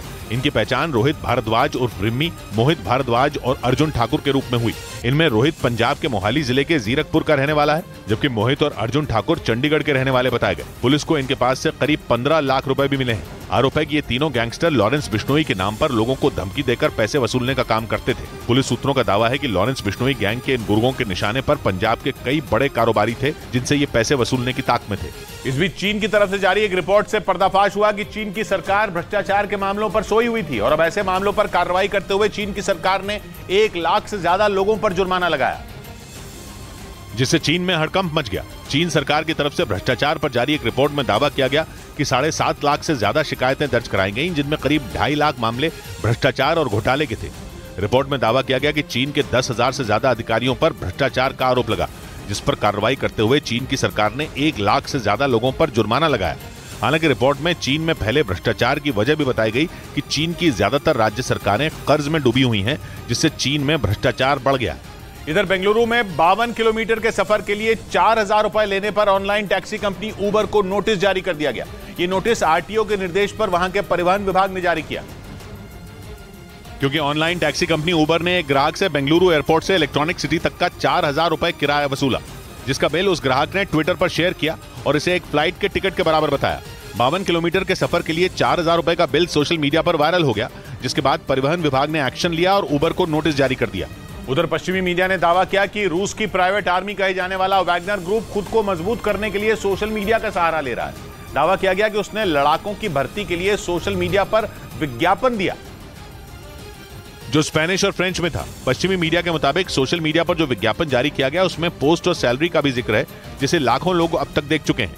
रिपोर्ट के मुताबिक ड्रोन ऑपरेटर, डॉक्टर और इंजीनियर की भर्ती के लिए विज्ञापन निकाला गया। साथ ही डॉक्टरों की सैलरी करीब $3,000 यानी भारतीय रुपयों में 2.5 लाख रुपए महीना देने की पेशकश की। असल में इसी महीने वैगनर ग्रुप की तरफ से दावा किया गया था कि यूक्रेन युद्ध में अब तक उसके करीब 10,000 लड़ाकों की मौत हो चुकी है, यानी इस वक्त युद्ध में टिके रहने के लिए वैगनर ग्रुप को और लड़ाकों की जरूरत है। इस बीच रूस को अपनी ताकत दिखाने के लिए यूरोप के लगभग 50 देशों के नेता यूक्रेन के एकदम बगल में बैठक करने जा रहे हैं। बैठक यूक्रेन के पड़ोसी देश मोल्दोवा में होगी, जो पहले सोवियत संघ का हिस्सा था लेकिन आज रूस का दुश्मन है। बल्कि मोल्दोवा तो सरेआम पुतिन पर यह आरोप तक लगा चुका है कि वो मोल्दोवा पर हमला करने की तैयारी में है। पुतिन पर सीधे सीधे बरसने वाले मोल्दोवा जैसे छोटे और गरीब देश में यूरोपियन यूनियन के फ्रांस, जर्मनी, बेल्जियम और डेनमार्क जैसे 27 बड़े देशों के नेता पहुंचेंगे, वो भी तब जब मोल्दोवा यूरोपियन यूनियन का सदस्य तक नहीं है। ब्रिटेन और तुर्की जैसे यूरोप के 20 दूसरे देश भी मोल्दोवा में इस बैठक का हिस्सा होंगे। ये छोटी मोटी बात नहीं है। इस बैठक का मकसद है मॉस्को में बैठे पुतिन को यूरोप की एकता की ताकत दिखाना, उन्हें यह बताना कि वो मोल्दोवा को अकेला न समझें। मोल्दोवा रूस का दुश्मन होने के साथ यूक्रेन का पड़ोसी तो है ही, उसके नेटो से भी अच्छे रिश्ते हैं। उधर संयुक्त राष्ट्र ने पाकिस्तान के हालात पर एक रिपोर्ट जारी की। रिपोर्ट में दावा किया गया कि पाकिस्तान के हालात और खराब होंगे। वहां न सिर्फ भुखमरी बढ़ेगी बल्कि पाकिस्तान कर्ज के बोझ तले भी दब जाएगा। और दावा किया गया कि इसका असर पाकिस्तान की अर्थव्यवस्था के साथ वहां की सियासत पर भी पड़ेगा। संयुक्त राष्ट्र की तरफ से जारी रिपोर्ट के मुताबिक आने वाले दिन पाकिस्तान के लिए मुसीबत भरे होंगे, क्योंकि पाकिस्तान में खाने का संकट बढ़ने का दावा किया गया, यानी पाकिस्तान में भुखमरी बढ़ेगी। और रिपोर्ट में बताया गया कि पाकिस्तान को जून 2026 तक करीब $7,750 करोड़ यानी करीब 7 लाख करोड़ रुपए से ज्यादा कर्ज का भुगतान करना होगा। मतलब पाकिस्तान कर्ज के ऐसे दलदल में डूब जाएगा जिससे बाहर निकलना नामुमकिन होगा। रिपोर्ट में आशंका जताई गई कि इससे पाकिस्तान में अशांति और बढ़ेगी। वहीं लोग सड़क पर उतरकर सरकार के खिलाफ प्रदर्शन करने को मजबूर होंगे। इधर मुंबई से गोवा जा रही स्पाइस जेट की एक फ्लाइट में देरी होने से यात्री बुरी तरह भड़क गए। उन्होंने अपना गुस्सा एयरलाइन के कर्मचारियों पर उतारा और उनके साथ धक्का मुक्की करने लगे, जिसके सामने आए वीडियो में यात्री विमान के पास ही स्पाइस जेट के कर्मचारियों पर आग बबूला नजर आए। वो कर्मचारियों को घेर कर खड़े हो गए और उन पर चिल्लाते दिखे। एक यात्री तो तू तड़ाक और धक्का मुक्की पर ही उतर आया। बताया गया कि मुंबई से गोवा जा रहे यात्रियों को विमान में चढ़ा दिया गया था, मगर तकनीकी खराबी की वजह से यात्रियों को उस विमान से उतारकर दूसरे विमान में भेजा जाने लगा। इस चक्कर में फ्लाइट डिले हो गई और लोगों का पारा चढ़ गया।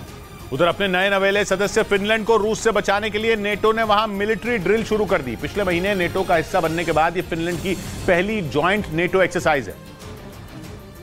जिसमें हिस्सा लेने के दौरान नेटो देशों ने हर कीमत पर फिनलैंड की हिफाजत करने की कसम खाई। फिनलैंड रूस का पड़ोसी है और जब पिछले साल पुतिन ने यूक्रेन के खिलाफ जंग छेड़ी तो डरकर फिनलैंड ने नेटो का दामन थाम लिया। इसलिए अमेरिका, ब्रिटेन और नॉर्वे के करीब 1000 सैनिक फिनलैंड के करीब 6500 सैनिकों के साथ रूस से निपटने की प्रैक्टिस करने में जुटे हैं। जिस स्वीडन की नेटो का सदस्य बनने की अर्जी अब तक अधर में लटकी है, वो भी इस युद्ध अभ्यास में हिस्सा ले रहा है। बताया गया कि फिनलैंड में जिस जगह नेटो की ड्रिल चल रही है वो रूस के बॉर्डर से महज 2 घंटे की दूरी पर ही है। इधर सूत्रों के हवाले से खबर है कि राजस्थान में कांग्रेस नेता सचिन पायलट हाईकमान के आश्वासन से नाखुश हैं। सूत्र बता रहे हैं कि मुख्यमंत्री अशोक गहलोत और सचिन पायलट के बीच सुलह का फॉर्मूला नहीं बन पाया।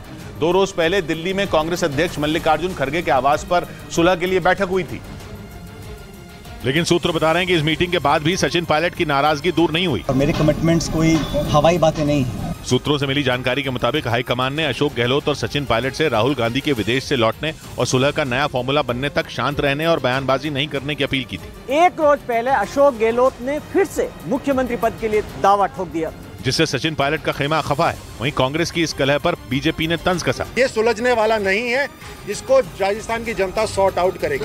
मतलब ये कि राजस्थान कांग्रेस की आपसी कलह ने बीजेपी को बैठे बिठाए निशाना साधने का मौका दे दिया। उधर पाकिस्तान के मीडिया का दावा है कि शहबाज सरकार ने अपने भाई और पाकिस्तान के पूर्व पीएम नवाज शरीफ की वतन वापसी के लिए नया कानून बना दिया। नवाज शरीफ पिछले 3 साल से लंदन में रह रहे हैं, लेकिन पाकिस्तान के पीएम शहबाज शरीफ ने नया कानून बनाकर अपने भाई और पाकिस्तान के पूर्व पीएम नवाज शरीफ की वतन वापसी की राह आसान कर दी। खबर के मुताबिक नया कानून आने के बाद नवाज शरीफ सुप्रीम कोर्ट की ओर से सुनाई गई सजा के खिलाफ अपील कर पाएंगे। साथ ही वो प्रधानमंत्री पद के लिए अपनी अयोग्यता को भी चुनौती दे पाएंगे। पाकिस्तान की सुप्रीम कोर्ट ने 2017 में नवाज शरीफ को अयोग्य करार दिया था, लेकिन वो इसके खिलाफ अपील नहीं कर पाए थे, क्योंकि पाकिस्तान में सुप्रीम कोर्ट के फैसले को चुनौती देने वाला कानून नहीं था।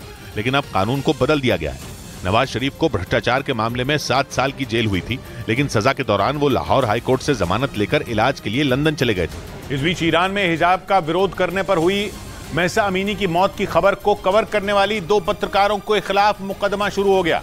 उन पर राष्ट्रीय सुरक्षा के खिलाफ साजिश रचने का आरोप लगाया गया है और अब अदालत में इस मामले की सुनवाई शुरू हो गई। नीलूफर हमदी और इलाही मोहम्मदी नाम की उन पत्रकारों को पिछले साल सितंबर महीने में हिरासत में लिया गया था, क्योंकि उन्होंने महसा अमीनी की पुलिस हिरासत में हुई मौत की खबर को कवर किया था, जिसके बाद आरोप लगा कि उन पत्रकारों ने खबर को गलत तरीके से बताया, जिसकी वजह से ईरान में हिंसा फैल गई। जानकारी के मुताबिक नीलूफर हमदी और इलाही मोहम्मदी पर जो आरोप लगाए गए हैं उनमें मौत की सजा भी सुनाई जा सकती है।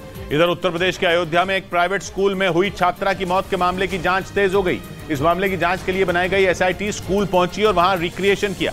26 मई को छात्रा की स्कूल में संदिग्ध परिस्थितियों में मौत हो गई थी, जिसके बाद स्कूल प्रशासन ने दावा किया था कि उसकी मौत झूले से गिरने से हुई। लेकिन जांच में पता चला कि छात्रा की मौत झूले से गिरने से नहीं बल्कि इमारत की 3री मंजिल से गिरने से हुई, जिसका एक सीसीटीवी वीडियो भी सामने आया, जिसमें छात्रा जमीन पर बेसुध पड़ी नजर आई और फिर 2 लोग उसे उठाकर ले जाते दिखे। वहीं छात्रा के परिवार ने स्कूल प्रबंधन पर गंभीर आरोप लगाए और रेप की आशंका जताई, जिसकी जांच के लिए एसआईटी स्कूल पहुंची और 26 मई को हुई घटना का रिक्रिएशन किया। यही नहीं, सूत्र बता रहे हैं कि पुलिस ने इस मामले में 15 से 16 लोगों से पूछताछ की, क्योंकि स्कूल बंद था और इसी दौरान छात्रा को स्कूल बुलाया गया। यही नहीं, पुलिस छात्रा के स्कूल की छत पर जाने का सच भी पता लगा रही है। इस मामले में पुलिस ने 3 लोगों को हिरासत में ले लिया। उधर यौन शोषण के विरोध में प्रदर्शन करने वाले पहलवानों को ममता बनर्जी का साथ मिल गया। कोलकाता में तृणमूल कांग्रेस की तरफ से पहलवानों के समर्थन में एक रैली निकाली गई, जिसमें मुख्यमंत्री ममता बनर्जी ने भी हिस्सा लिया और उन्होंने पहलवानों के लिए न्याय की मांग की। रैली में मार्च के दौरान उनके हाथों में वी वांट जस्टिस का पोस्टर नजर आया। रैली में शामिल हुए कई लोगों के हाथों में तिरंगा दिखा। ममता बनर्जी ने रेसलिंग फेडरेशन ऑफ इंडिया यानी WFI के अध्यक्ष बृजभूषण शरण सिंह के खिलाफ कार्रवाई की मांग करते हुए केंद्र सरकार पर निशाना साधा, जिसके बाद केंद्रीय खेल मंत्री अनुराग ठाकुर का भी बयान आया। जहां एक और खेलों का बजट 874 करोड़ रुपए से बढ़ाकर 2782 करोड़ रुपए से ज्यादा हो। बीते 1 महीने से पहलवान दिल्ली के जंतर मंतर पर धरना प्रदर्शन कर रहे थे, लेकिन उन्हें वहां से हटा दिया गया, जिसके बाद वो अपना मेडल गंगा में बहाने पहुंच गए थे। वहीं बृजभूषण शरण सिंह पर लोग यौन शोषण के आरोपों में दिल्ली पुलिस के सूत्रों से एक अहम खबर सामने आई। पुलिस को कुछ ऐसे सबूत मिले हैं जिनसे यौन शोषण का आरोप लगाने वाली लड़की के बालिग होने का पता चलता है, जबकि शिकायत में लड़की की उम्र 18 साल से कम थी। इसीलिए कुश्ती संघ के अध्यक्ष के खिलाफ पॉक्सो एक्ट में केस दर्ज किया गया था। लेकिन पुलिस सूत्रों के मुताबिक केस की जांच के दौरान कुछ अहम सबूत मिले, जिनसे पता चलता है कि लड़की ने अपनी उम्र 2 साल कम बताई थी। इसीलिए माना जा रहा है कि बृजभूषण पर पॉक्सो एक्ट की धाराएं हटाई जा सकती हैं। दूसरी तरफ खुद बृजभूषण ने आज एक कार्यक्रम के दौरान आरोपों पर सफाई दी। गंगा में मेडल बहाने से बृजभूषण सिंह को फांसी नहीं मिलेगी। हालांकि दिल्ली पुलिस ने अभी आधिकारिक तौर पर इस मामले में अब तक कुछ नहीं कहा है। उधर जम्मू कश्मीर के पुंछ में पहाड़ का बड़ा हिस्सा खिसकने से दहशत मच गई, जिसकी वजह से मुगल रोड बंद हो गई और दोनों तरफ से आने जाने वाली गाड़ियों पर रोक लगा दी गई। इस हादसे का एक वीडियो भी सामने आया, जिसमें पहाड़ का एक बड़ा हिस्सा तेजी से नीचे की ओर गिरता दिखा, जो देखने में बहुत ही डरावना था। पहाड़ खिसकने से वहां पर ऐसा शोर उठा कि आसपास मौजूद लोग कांप गए। इसके बाद जो हुआ, ब्रेक के बाद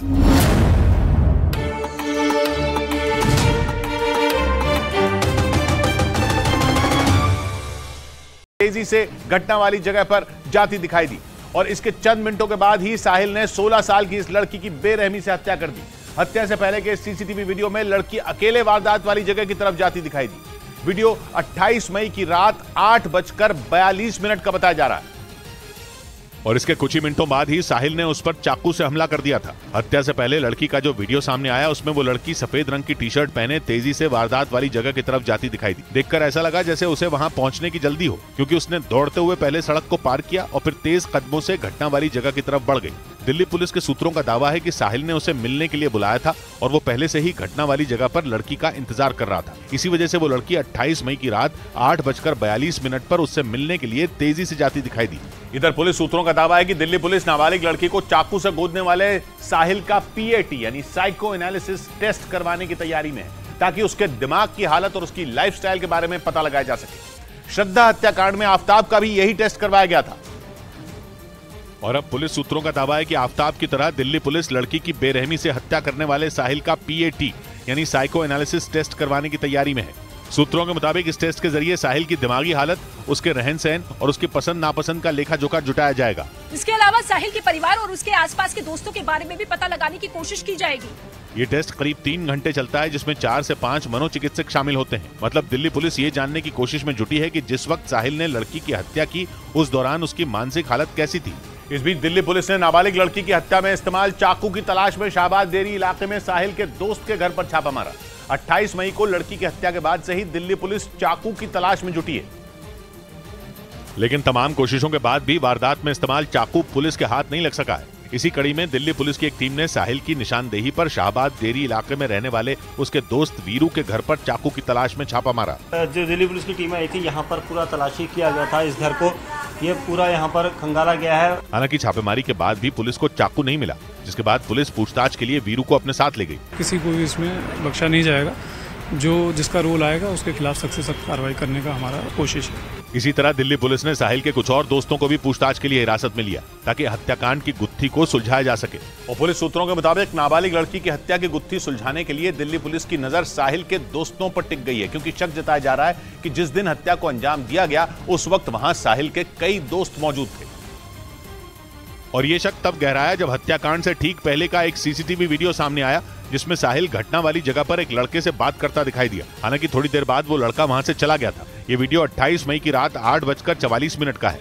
इसके कुछ देर बाद ही साहिल ने लड़की की हत्या कर दी थी। सूत्रों का दावा है कि दिल्ली पुलिस को शक है कि इस घटना के वक्त उसके कई दोस्त इसी इलाके में आसपास मौजूद थे। इसीलिए दिल्ली पुलिस ने उन लड़कों को भी पूछताछ में शामिल किया है जो वारदात की रात वहां नजर आए थे। इसके अलावा पुलिस के रडार पर वो सभी लड़के हैं जो घटना से पहले और घटना के बाद साहिल के संपर्क में थे। उधर दिल्ली पुलिस ने दावा किया कि नाबालिग लड़की की हत्या के करीब आधे घंटे तक उन्हें किसी ने भी वारदात की जानकारी नहीं दी। दिल्ली के रोहिणी के शाहबाद देरी इलाके में 28 मई की रात 16 साल की लड़की की बेरहमी से हत्या कर दी गई थी, जिसका वीडियो देखकर लोगों की रूह कांप गई, क्योंकि साहिल ने पहले उस लड़की को चाकुओं से गोदा और फिर पत्थर से उसका चेहरा कुचल दिया। इस दौरान वहां से कई लोग गुजरते दिखाई दिए, लेकिन कोई भी लड़की को बचाने के लिए आगे नहीं आया। इसी वजह से साहिल हत्या के बाद वहां से फरार हो गया था। और अब दिल्ली पुलिस का दावा है कि लड़की की हत्या के करीब आधे घंटे तक किसी ने भी घटना की जानकारी पुलिस को नहीं दी। मतलब सड़क के किनारे 30 मिनट तक उस लड़की का शव पड़ा रहा। घटना के वक्त वहां से गुजर रहे किसी ने भी पुलिस को फोन करने तक की जहमत नहीं उठाई। बाद में पुलिस को एक मुखबिर से घटना की जानकारी मिली, जिसके बाद फौरन पुलिस की एक टीम वहां पहुंच गई। इस बीच पुलिस सूत्रों का दावा है कि दिल्ली पुलिस अब उन 6 लड़कों की तलाश में जुटी है जो नाबालिग लड़की की हत्या के वक्त वहां मौजूद थे। पुलिस सूत्रों के मुताबिक वारदात के वक्त घटना वाली जगह पर साहिल के जानने वाले 8 लड़के मौजूद थे, जिनमें 2 की पहचान कर ली गई। सूत्रों का दावा है कि दिल्ली पुलिस अब बाकी बचे उन 6 लड़कों की तलाश में जुटी है जिन पर घटना के दौरान वारदात वाली जगह पर होने का शक है। पुलिस सूत्रों के मुताबिक 28 मई की रात जब साहिल लड़की की हत्या कर रहा था, उस दौरान वहां से कई लड़के गुजरे थे। पुलिस का दावा है कि सारे लड़के सीसीटीवी वीडियो में नजर भी आ रहे हैं। इसलिए पुलिस को शक है कि लड़की की हत्या की साजिश सोची समझी प्लानिंग के तहत की गई थी। पुलिस सूत्रों का ये भी कहना है कि घटना वाले दिन सुबह के वक्त लड़की का साहिल से झगड़ा हुआ था। इसके बाद साहिल अपने 2 दोस्तों से मिला था, जिनसे उसने लड़की को सबक सिखाने की बात कही थी। ब्रेकिंग न्यूज आ रही है, अमेरिका और चीन एक बार फिर भिड़ गए हैं। साउथ चाइना सी के ऊपर चीन और अमेरिका के विमान का आमना सामना हो गया, जिसके बाद दोनों देशों के बीच ठन गई है। अमेरिका ने आरोप लगाया कि चीन का विमान जानबूझकर उसके विमान के सामने आया, क्योंकि वो उसे उकसाना चाहता था, जबकि चीन ने आरोप लगाया कि अमेरिका ने उसे भड़काने की कोशिश की, क्योंकि वो लगातार साउथ चाइना सी के आसपास अपने जहाज और लड़ाकू विमान भेज रहा है, और इसीलिए चीन ने साउथ चाइना सी के ऊपर अपने विमानों की गश्त बढ़ा दी। लेकिन इसी दौरान अमेरिका और चीन के विमानों का आमना सामना हो गया, जिसके बाद अमेरिका ने इसे चीन की उकसाने वाली हरकत बताया, जिसका चीन ने विरोध किया। यह घटना पिछले हफ्ते की है, जिसका वीडियो भी सामने आ गया है, जिसमें अमेरिका और चीन के विमान बहुत करीब नजर आए और किसी फिल्मी सीन की तरह चीन का J-16 लड़ाकू विमान अमेरिका के जासूसी विमान RC-135 के सामने से गुजरा। चीन का विमान जब अमेरिकी विमान के नजदीक से होकर निकला तो RC-135 का कॉकपिट हिलने लगा। ये घटना पिछले हफ्ते की बताई गई, जिसका वीडियो सामने आते ही अमेरिका और चीन भिड़ गए, क्योंकि ये घटना साउथ चाइना सी के ऊपर हुई, यानी कि समंदर के उस हिस्से में हुई जिसे चीन अपना बताता है। साउथ चाइना सी प्रशांत महासागर का पश्चिमी हिस्सा है, जो दक्षिण और पूर्व में चीन की सीमा से लगता है, और इसीलिए चीन समंदर के इस हिस्से को अपना बताता है। लेकिन अमेरिका ऐसा नहीं मानता। यही वजह रही कि उसे चीन की हरकत उकसाने वाली लगी, जिसके जवाब में चीन ने भी अमेरिका पर यही आरोप लगा दिया। इधर मुंबई में एक मॉडल ने तनवीर खान नाम के एक शख्स पर लव जिहाद का आरोप लगाया। आरोपी तनवीर खान झारखंड की राजधानी रांची में एक मॉडलिंग इंस्टीट्यूट चलाता है, जिसके खिलाफ मॉडल ने मुंबई के वर्सोवा थाने में केस दर्ज कराया, जिसमें उसने तनवीर खान पर धर्म परिवर्तन का दबाव बनाने और रेप का आरोप लगाया। ये मुझ पर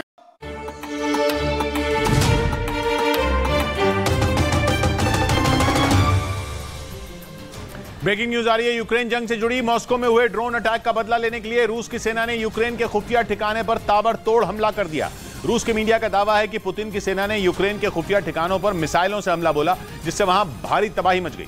यूक्रेन पर हुए इस हमले की खुद रूस के राष्ट्रपति पुतिन ने जानकारी दी। साथ ही उन्होंने यह आरोप लगाया कि मॉस्को पर हुए ड्रोन अटैक के पीछे यूक्रेन की खुफिया एजेंसी का ही हाथ था, और इसीलिए रूस की सेना ने यूक्रेन के खुफिया ठिकानों को तबाह कर दिया। खुद पुतिन ने इस हमले की पुष्टि की और आरोप लगाया कि यूक्रेन के खुफिया एजेंसी के अधिकारियों ने दुनिया भर में रूस के लोगों को मारने की धमकी दी थी, और मॉस्को में हुए ड्रोन अटैक की वजह से भी रूस यूक्रेन पर भड़का हुआ था।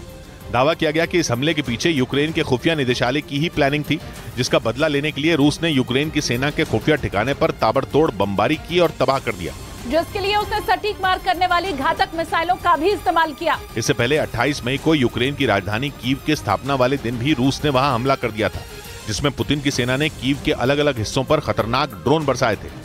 इधर जम्मू कश्मीर के पुंछ में पहाड़ का एक बड़ा हिस्सा खिसकने से दहशत मच गई, जिसकी वजह से मुगल रोड बंद हो गई और दोनों तरफ से आने जाने वाली गाड़ियों पर रोक लगा दी गई। इस हादसे का एक वीडियो भी सामने आया, जिसमें पहाड़ का एक बड़ा हिस्सा तेजी से नीचे की ओर गिरता दिखा, जो देखने में बहुत ही डरावना था। पहाड़ खिसकने से वहां पर ऐसा शोर उठा कि आसपास मौजूद लोग कांप गए। इसके बाद सड़क पर मलबे का ढेर इकट्ठा हो गया। गनीमत यह रही कि इस हादसे में किसी के घायल होने की खबर नहीं है, लेकिन मुगल रोड पर यातायात बंद हो गया, जिसकी वजह से श्रीनगर जाने वालों और CUET यानी कॉमन यूनिवर्सिटी एंट्रेंस टेस्ट में शामिल होने वाले छात्रों को दिक्कत हो गई। फिलहाल वहां से मलबा हटाने का काम शुरू हो गया है, लेकिन उसमें 1 से 2 दिन का समय लग सकता है। उधर अमेरिका के राष्ट्रपति बाइडेन के बाद वहां के विदेश मंत्री एंथनी ब्लिंकन ने भी नेटो में स्वीडन की एंट्री के लिए तुर्की से सहयोग मांगा। ब्लिंकन ने बताया कि तुर्की की चिंताओं को दूर करने के लिए स्वीडन ने कई अहम कदम उठाए, और इसीलिए तुर्की को स्वीडन की नेटो सदस्यता से जुड़ी प्रक्रिया जल्द से जल्द पूरी कर देनी चाहिए। There's no reason for any further time. Sweden is ready now. Anthony Blinken ने बताया कि अमेरिका जुलाई महीने में आयोजित होने जा रहे नेटो शिखर सम्मेलन के दौरान ही स्वीडन की सदस्यता को पक्का कर लेना चाहता है। पश्चिमी मीडिया के मुताबिक अगर ऐसा हुआ तो रूस की मुश्किलें बढ़ जाएंगी, क्योंकि स्वीडन रूस के बेहद करीब है और स्वीडन के नेटो का हिस्सा बनते ही अमेरिका रूस की चौखट पर पहुंच जाएगा। इसलिए अमेरिका स्वीडन को किसी भी तरह जल्द से जल्द नेटो में शामिल कराना चाहता है। इधर प्रतिबंधित संगठन PFI यानी पॉपुलर फ्रंट ऑफ इंडिया के खिलाफ NIA की टीम ने बड़ी कार्रवाई की। NIA ने देश के 3 राज्यों में 25 जगहों पर छापेमारी की। NIA की टीम ने यह कार्रवाई फुलवारी शरीफ टेरर मॉड्यूल के मामले में की, जिसके तहत NIA उन लोगों के ठिकानों पर पहुंची जिन पर PFI से जुड़े होने का शक है। इस कड़ी में बिहार, केरल और कर्नाटक में 25 जगहों पर छापेमारी की कार्रवाई की गई, जिसमें कर्नाटक में 16 जगह शामिल हैं। एनआईए उन संदिग्धों के ठिकानों पर छापेमारी कर रही है जो पटना के फुलवारी शरीफ इलाके में गैर कानूनी गतिविधियों में शामिल थे। एनआईए पटना के फुलवारी शरीफ के टेरर मॉड्यूल मामले में कोर्ट में चार्जशीट पेश कर चुकी है, जिसमें पीएफआई से जुड़े 4 लोगों को आरोपी बनाया गया था। इससे पहले एनआईए ने इस मामले में 6 लोगों को गिरफ्तार किया था। उधर मध्य प्रदेश के दमोह में एक निजी स्कूल में छात्राओं के हिजाब पहनी तस्वीर सामने आने के बाद हड़कंप मच गया, क्योंकि पोस्टर में हिजाब में दिखने वाली कई लड़कियां हिंदू थीं। स्कूल ने अपनी टॉपर छात्राओं का जगह जगह पोस्टर लगाया था, जिस पर विवाद हो गया। कई संगठनों ने इस पोस्टर पर कड़ी आपत्ति जताई, क्योंकि पोस्टर में हिजाब में दिखने वाली कई लड़कियां हिंदू थीं। हिंदू लड़कियों की हिजाब में तस्वीर वायरल होने के बाद जिला प्रशासन से गृह मंत्री तक एक्शन में आ गए। उसके बावजूद भी मैंने पुलिस अधीक्षक को उसकी गहन जांच के लिए बोला है। इस विवाद में स्कूल प्रबंधन पर कार्रवाई की मांग की जा रही है, जबकि शिक्षा अधिकारी ने जांच में बताया कि छात्राओं ने हिजाब नहीं स्कार्फ पहना है, जो स्कूल का ड्रेस कोड है। इधर दिल्ली के नजदीक गाजियाबाद में ऑनलाइन गेमिंग के चक्कर में धर्म परिवर्तन की कोशिश का मामला सामने आया। एक नाबालिग इसके झांसे में आया, जिसके बाद पीड़ित के पिता ने इसकी शिकायत पुलिस से की। पीड़ित के पिता ने आरोप लगाया कि उन्हें अपने बेटे की हरकतों पर संदेह हुआ, क्योंकि नाबालिग ने 5 वक्त की नमाज पढ़नी शुरू कर दी थी। आरोप है कि लड़के के मोबाइल और लैपटॉप में दूसरे धर्म की सामग्री मिली। जानकारी के मुताबिक ऑनलाइन गेमिंग के जरिए ये लड़का मुंबई के एक ऐसे शख्स के संपर्क में आया, जिस पर युवाओं को ऑनलाइन गेमिंग के झांसे में फंसाकर धर्म परिवर्तन कराने का आरोप लगा, क्योंकि पीड़ित के पिता ने बताया कि नाबालिग घर में इस्लाम धर्म अपनाने की बातें करने लगा था। बाद में जब समझाने की कोशिश की तो वो नाकाम रहे, तब मजबूरी में पीड़ित पिता ने पुलिस का सहारा लिया, जिसके बाद पुलिस ने आरोपी समेत 4 और लोगों के खिलाफ मुकदमा दर्ज कर लिया। उधर एर्दोआन की जीत के बाद स्वीडन तुर्की के निशाने पर आ गया, क्योंकि वहां एर्दोआन के विरोध में झंडे फहराए गए। पश्चिमी मीडिया ने दावा किया कि तुर्की में एर्दोआन की जीत के विरोध में स्वीडन की राजधानी स्टॉकहोम में कुर्द लड़ाकों के समर्थन में झंडा फहराया गया, जिसके बाद तुर्की भड़क गया, क्योंकि स्वीडन से उसका सारा झगड़ा कुर्द लड़ाकों की वजह से ही है। इसीलिए तुर्की ने स्वीडन से उन लोगों पर सख्त कार्रवाई करने को कहा जिन्होंने स्टॉकहोम में कुर्द लड़ाकों के समर्थन में झंडा फहराया था, क्योंकि तुर्की को लगता है कि झंडा तुर्क लड़ाकों या फिर उनके समर्थन वालों ने फहराया है। कुर्द लड़ाके ज्यादातर दक्षिण पूर्वी तुर्की, उत्तर पूर्वी सीरिया, उत्तरी इराक और उत्तर पश्चिमी ईरान में रहते हैं, जिन्हें तुर्की आतंकवादी कहता है। ये नहीं, तुर्की ने कई बार दावा किया कि स्वीडन में कुर्द लड़ाकों को फलने फूलने का पूरा मौका मिला। यही वजह रही कि तुर्की ने स्वीडन के नेटो का हिस्सा बनने में भी टांग अड़ा दी थी। इधर दिल्ली के पास उत्तर प्रदेश के गाजियाबाद में एक कैदी ने पेशी के दौरान फरार होने की कोशिश की। बताया गया कि पुलिस ने उसे हत्या के मामले में गिरफ्तार किया था, जिसके बाद पुलिस उस कैदी को कोर्ट में पेशी के लिए लाई थी, लेकिन इस दौरान उसने सिपाही की आंखों में मिर्च डालकर भागने की कोशिश की, पर वहां मौजूद वकीलों ने उसे पकड़ लिया और जमकर धुनाई कर दी। वहीं किसी ने इस मारपीट का वीडियो बनाकर सोशल मीडिया पर वायरल कर दिया। आरोपी जहांगीर दहेज की मांग और हत्या के मामले में 13 महीने से डासना जेल में बंद है। वहीं मार्च में खत्म हुए कारोबारी साल की आखिरी तिमाही में देश की जीडीपी विकास दर 6% से ज्यादा दर्ज की गई। पहले जीडीपी बढ़ने की दर 5% के करीब रहने का अनुमान जताया गया था। इसीलिए ये आंकड़े आर्थिक मोर्चे पर अच्छी खबर लेकर आए। सरकारी आंकड़ों के मुताबिक जनवरी से मार्च तक के 3 महीनों में देश की जीडीपी बढ़ने की रफ्तार 6.1% रही। हालांकि पूरे साल में जीडीपी बढ़त दर के आंकड़े अभी सामने नहीं आए। अनुमान है कि बीते कारोबारी साल में जीडीपी बढ़ने की दर 7.2% रहेगी, जबकि पहले जीडीपी बढ़त दर 7% रहने का अनुमान जताया गया था। दिसंबर में खत्म हुई तिमाही में देश की जीडीपी बढ़ने की रफ्तार 4.4% दर्ज की गई थी। और आर्थिक मोर्चे पर आई इस खबर के बाद प्रधानमंत्री नरेंद्र मोदी ने ट्वीट कर देश की अर्थव्यवस्था की तारीफ की और दुनिया के बड़े बड़े देशों के सामने आ रही आर्थिक चुनौतियों के बीच भारत के प्रदर्शन के लिए आर्थिक नीतियों की पीठ थपथपाई। प्रधानमंत्री ने ट्विटर पर लिखा कि अर्थव्यवस्था के शानदार प्रदर्शन से लोगों का भारत पर भरोसा बढ़ेगा।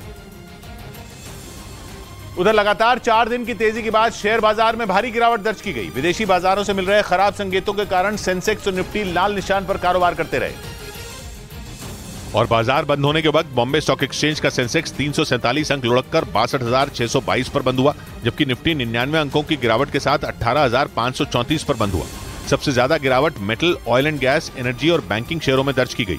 इस बीच पंजाब में 14 महीने पुरानी सरकार में चौथी बार मंत्रिमंडल का विस्तार किया गया। मुख्यमंत्री भगवंत मान ने विधायक बलकार सिंह और विधायक गुरमीत सिंह को कैबिनेट में जगह दी और मान सरकार के इन सभी नए मंत्रियों को राज्यपाल बनवारी लाल पुरोहित ने शपथ दिलाई। इस मौके पर मुख्यमंत्री भगवंत मान भी मौजूद रहे। पंजाब के 2 नए मंत्रियों के शपथ ग्रहण के बाद मान सरकार ने 5 कैबिनेट मंत्रियों के विभागों में फेरबदल किया, जिनमें गुरमीत सिंह मीथेर, कुलदीप सिंह धालीवाल, लालजीत सिंह भुल्लर, बलकार सिंह और गुरमीत सिंह खुड़िया के विभाग शामिल हैं। एक दिन पहले ही इंदरबीर सिंह निज्जर ने निजी कारणों का हवाला देते हुए मान कैबिनेट से इस्तीफा दे दिया था।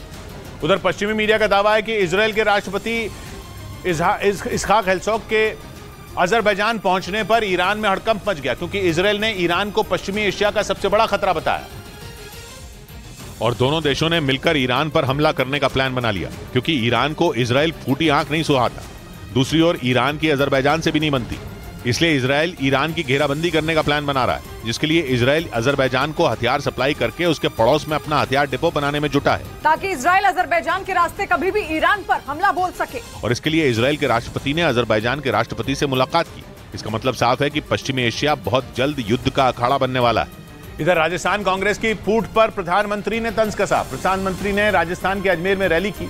इससे पहले वो पुष्कर मंदिर में दर्शन के लिए गए, जिसके बाद उन्होंने अजमेर में महाजनसंपर्क अभियान की शुरुआत की, जिसमें प्रधानमंत्री ने गहलोत और पायलट की लड़ाई पर तंज कसा। यहाँ 5 साल से विधायक, मंत्री, मुख्यमंत्री आपस में लड़ने में ही बिजी है। चुनाव से पहले पायलट और गहलोत का झगड़ा बढ़ चुका है, जिसकी ओर पीएम ने इशारा किया। वो इससे पहले भी इस मामले में गहलोत पर इशारों में तंज कस चुके हैं। उधर अमेरिका में राहुल गांधी के सरकारी एजेंसियों पर दिए बयान पर बीजेपी भड़क गई। केंद्रीय मंत्री अनुराग ठाकुर ने राहुल गांधी पर पलटवार करते हुए आरोप लगाया कि उन्होंने देश का अपमान किया है और कहा कि हर विदेश दौरे में देश का अपमान करना राहुल गांधी की आदत बन गई है। अंतर देखिए, जब राहुल जी बाहर गए तब उन्होंने देश के ऊपर प्रश्न चिन्ह खड़े किए। इससे पहले राहुल गांधी ने अमेरिका में मोदी सरकार पर संवैधानिक संस्थाओं के इस्तेमाल का आरोप लगाया। People are threatened. It is upon people. Agencies are used on people. Rahul के इसी बयान पर बीजेपी नेता उन पर भड़क गए। वहीं 10 दिन की अमेरिका यात्रा पर पहुंचे राहुल गांधी को सैन फ्रांसिस्को के एयरपोर्ट पर लंबा इंतजार करना पड़ा। इमिग्रेशन क्लियरेंस के लिए राहुल गांधी को 2 घंटे तक इंतजार करना पड़ा और इस दौरान उनके साथ एयरपोर्ट पर लोगों ने खूब सेल्फी खिंचवाई। एयरपोर्ट पर राहुल गांधी के लंबा इंतजार करने की वजह उनका पासपोर्ट बना। लोकसभा सदस्यता जाने के कारण उन्हें आम नागरिकों वाला पासपोर्ट दिया गया था और इसीलिए उन्हें सैन फ्रांसिस्को के एयरपोर्ट पर कोई वीआईपी ट्रीटमेंट नहीं मिला। एयरपोर्ट पर सैम पित्रोदा के अलावा अमेरिका में रहने वाले कुछ पंजाबी मूल के लोग भी उनका स्वागत करने के लिए पहुंचे। राहुल गांधी अगले 10 दिन तक अमेरिका के अलग अलग शहरों में कई कार्यक्रमों में हिस्सा लेंगे। उधर पश्चिमी मीडिया ने ईरान के एक सांसद के हवाले से यह दावा किया कि आर्थिक प्रतिबंधों की वजह से 10,000 से ज्यादा डॉक्टर ईरान से पलायन कर गए। यह आंकड़ा पिछले 2 साल का है। मतलब ईरान में कोई भी डॉक्टर काम करने के लिए तैयार नहीं है क्योंकि ईरान पर दुनिया भर के प्रतिबंध लगे हैं, जिसने उसकी अर्थव्यवस्था की हालत पतली कर रखी है। ईरान के सांसद हुसैन अली शाहरीरी ने इसी का हवाला दिया और दावा किया कि पिछले 2 साल में ईरान से 10,000 डॉक्टरों ने पलायन किया। ईरान छोड़कर जाने वाले ज्यादातर डॉक्टर यूएई और ओमान जा रहे हैं। यानी अमेरिकी बैन की वजह से ईरान की स्वास्थ्य सेवाएं चरमरा गई क्योंकि डॉक्टर ही ईरान छोड़कर भागने लगे। इस बीच चीन के मीडिया का दावा है कि वो धरती के अंदर 10,000 मीटर की ड्रिलिंग कर रहा है। अगर ऐसा हुआ तो ये दुनिया में खोदी जाने वाली सबसे गहरी खुदाई होगी, क्योंकि जमीन के अंदर 10,000 मीटर गहरा गड्ढा आज तक किसी देश ने नहीं खोदा। चीन के मीडिया के मुताबिक इस ड्रिलिंग से खनिज और ऊर्जा संसाधनों की पहचान करने और भूकंप और ज्वालामुखी विस्फोट जैसी आपदाओं के बारे में जानकारी मिल पाएगी। चीन ये ड्रिलिंग शिनजियांग इलाके में कर रहा है। साथ ही ड्रिलिंग के लिए जिस मशीन का इस्तेमाल किया जा रहा है वो बेहद मजबूत है। हालांकि इससे पहले अमेरिका और रूस ने भी जमीन के अंदर ड्रिल करने की कोशिश की थी, लेकिन वो फेल हो गए थे। इधर नए संसद भवन को लेकर चीन की मीडिया ग्लोबल टाइम्स ने भारत की तारीफ कर दी, साथ ही प्रधानमंत्री मोदी की भी सराहना की। ग्लोबल टाइम्स ने लिखा कि नई संसद के उद्घाटन के साथ ही भारत ने गुलामी के प्रतीक को इतिहास में बदल दिया, जिससे दुनिया में भारत की छवि एक विकसित देश के रूप में उभर रही है। लेकिन चीनी मीडिया ग्लोबल टाइम्स ने भारत को अमेरिका समेत यूरोप के सभी देशों से दूरी बनाने की भी सलाह दे डाली। ग्लोबल टाइम्स ने पश्चिमी देशों को भारत और चीन के बीच दरार पैदा करने वाला बता दिया, लेकिन ऐसा करके उसने पूरी दुनिया को चौंका दिया, क्योंकि चीन अक्सर भारत विरोधी रहा है और भारत की आलोचना के लिए चीन की शी जिनपिंग सरकार हमेशा ग्लोबल टाइम्स का सहारा लेती रही है। ऐसे में यह माना जा रहा है कि चीन तारीफ के बहाने नई चाल चलने की कोशिश में जुटा है। उधर ऑस्ट्रेलिया के सिडनी में खालिस्तान समर्थकों के आयोजन को रद्द कर दिया गया, जिसे प्रधानमंत्री मोदी के ऑस्ट्रेलिया दौरे का असर बताया जा रहा है। 4 जून को सिडनी में खालिस्तान समर्थकों का यह आयोजन होना था, जिसे सुरक्षा का हवाला देते हुए वहां की सरकार ने रद्द कर दिया, क्योंकि हाल के दिनों में ही ऑस्ट्रेलिया में प्रधानमंत्री मोदी और वहां के प्रधानमंत्री एंटनी अल्बनीज के बीच मुलाकात हुई थी, जिसमें ऑस्ट्रेलिया के प्रधानमंत्री ने पीएम मोदी को भरोसा दिया था कि ऑस्ट्रेलिया में चरमपंथी ताकतों के खिलाफ कार्रवाई जारी रहेगी। यही वजह है कि ऑस्ट्रेलिया में भारत विरोधी मानसिकता रखने वाले खालिस्तान समर्थकों के आयोजन को रद्द कर दिया गया। इस बीच चीन से निपटने के लिए ताइवान यूक्रेन के भरोसे बैठा है, क्योंकि अमेरिका में ताइवान के राजदूत ने दावा कर दिया कि रूस पर यूक्रेन की जीत ताइवान के लिए मददगार साबित होगी।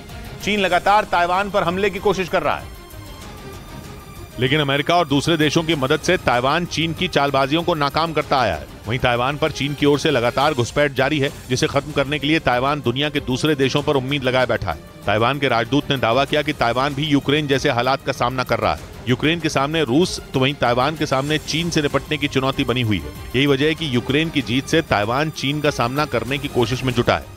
उधर लेबनान में फिलिस्तीनी चरमपंथी लड़ाकों के ठिकाने पर हुए हमले में 5 लोगों की मौत हो गई। लेबनान की मीडिया का दावा है कि हमला इजराइल ने किया था और इस धमाके में लेबनान में रहने वाले 5 फिलिस्तीनी लोगों की मौत हो गई। लेबनान मीडिया का दावा है कि इजराइल की एयर स्ट्राइक की वजह से इन सभी लोगों की मौत हुई। वहीं इजराइल ने इस हमले से इनकार किया, लेकिन इजराइल ने लेबनान पर फिलिस्तीनी चरमपंथी लड़ाकों की फंडिंग करने का आरोप लगाया। इजराइल की सेना ने दावा किया कि अगर फंडिंग बंद नहीं हुई तो लेबनान पर जवाबी कार्रवाई की जाएगी। वहीं दूसरी ओर फिलिस्तीनी चरमपंथियों ने इजराइल को इस हमले की कीमत चुकाने की धमकी दे डाली। इधर मणिपुर में शांति के लिए अमित शाह ने ताबड़तोड़ बैठकें की। वो मणिपुर में अलग अलग संगठनों के प्रतिनिधियों से मिले। उन्होंने मणिपुर पुलिस और सेना अधिकारियों से भी बात की। करीब 1 महीने से मणिपुर हिंसा की आग में जल रहा है, जिसे बुझाने का बीड़ा अमित शाह ने उठाया और शांति कायम करने के लिए मणिपुर में डेरा डाल दिया। अमित शाह 29 मई की रात इंफाल पहुंचे थे, जिसके बाद उन्होंने ताबड़तोड़ बैठकें की। वो मणिपुर पुलिस, अर्धसैनिक बलों और सेना के वरिष्ठ अधिकारियों से मिले, जिसके बाद रात में अमित शाह ने एनडीए विधायकों से मणिपुर के हालात पर चर्चा की। एक दिन पहले अमित शाह मणिपुर के सबसे ज्यादा हिंसा से प्रभावित जिलों में एक चुराचांदपुर गए थे, जहां उन्होंने कुकी और मैतेई समुदाय के लोगों से मुलाकात की थी। जिसके बाद अमित शाह और मणिपुर के मुख्यमंत्री शांति बहाली के लिए मणिपुर के अलग अलग संगठनों से मिले थे। उधर बाइडेन पर यौन शोषण का आरोप लगाने वाली महिला ने पुतिन से रूस की नागरिकता मांग ली। पश्चिमी मीडिया ने दावा किया कि 1 रोज पहले उस महिला को मॉस्को में देखा गया था, जहां उसने रूस का नागरिक बनने की ख्वाहिश जाहिर कर दी और पुतिन से रूस की नागरिकता मांगी। टेरा रीड नाम की ये महिला 2020 में चर्चा में आई थी, क्योंकि उसने राष्ट्रपति चुनाव से पहले बाइडेन पर यौन शोषण का आरोप लगाया था। टेरा रीड 1993 में बाइडेन के साथ काम भी कर चुकी हैं। क्योंकि एक बात है, टेरा रीड सुर्खियों में है क्योंकि वो रूस की नागरिक बनना चाहती हैं। क्योंकि टेरा रीड ने अमेरिका में अपनी जान को खतरा बताया। यही वजह रही कि टेरा रूस पहुंचकर पुतिन से नागरिकता की गुहार लगाने लगी। इस बीच पुतिन के करीबी और रूस के पूर्व राष्ट्रपति दिमित्री मेदवेदेव ने एक बार भी आग भड़काने वाला बयान दे दिया। पश्चिमी मीडिया के मुताबिक मेदवेदेव ने ब्रिटेन के राजनीतिज्ञों की हत्या को जायज ठहराया और यह साफ कह दिया कि रूस आसानी से ब्रिटेन के राजनीतिज्ञों की हत्या करवा सकता है। मेदवेदेव ने ब्रिटेन को धमकाया कि वो रूस के खिलाफ छिपकर जंग लड़ना छोड़ दे। पुतिन के करीबी का यह बयान तब आया जब ब्रिटेन के विदेश मंत्री ने मॉस्को में हुए ड्रोन हमले को सही ठहराया। उनके मुताबिक यूक्रेन को रूस में घुसकर हमला करने का पूरा हक है, क्योंकि रूस ने भी अपनी सेना यूक्रेन की जमीन पर जंग के लिए उतारी थी। वहीं ब्रिटेन ने यूक्रेन को हाल ही में अपनी लंबी दूरी की मार करने वाली मिसाइल स्टॉर्म शैडो भी दी है। माना जा रहा है कि इसी वजह से दिमित्री मेदवेदेव का गुस्सा ब्रिटेन पर फूट पड़ा। उधर पटना के एक कार्यक्रम में तेजस्वी यादव के नहीं आने से महागठबंधन की एकता पर सवाल उठ गए और बीजेपी ने विरोधियों पर तंज कस दिया। उस कार्यक्रम में कांग्रेस नेता कन्हैया कुमार पहले से मौजूद थे और वहां तेजस्वी यादव भी आने वाले थे, लेकिन तेजस्वी यादव नहीं आए और मंच पर लगी कुर्सी खाली रह गई, जिसके बाद बीजेपी ने बिहार में महागठबंधन की एकता पर उंगली उठा दी। कन्हैया कुमार का नाम सुनते ही आरजेडी के लोग और तेजस्वी यादव ऐसे भड़कते हैं जैसे कोई लाल कपड़ा देखकर कोई सांड भड़कता है। वहीं इससे पहले भी कई ऐसे कार्यक्रम हुए जिनमें कन्हैया कुमार तो आए लेकिन तेजस्वी नहीं, जबकि उन्हें भी कार्यक्रम में आने का न्योता मिला था। महागठबंधन की एकता पर ऐसे समय सवाल उठे जब 12 जून को पटना में महागठबंधन की बैठक होने वाली है। उधर उत्तराखंड के हरिद्वार में एक रोडवेज की बस हादसे का शिकार हो गई, जिसमें बस कंडक्टर और 10 महीने की बच्ची की दर्दनाक मौत हो गई, जबकि कई लोग घायल हो गए।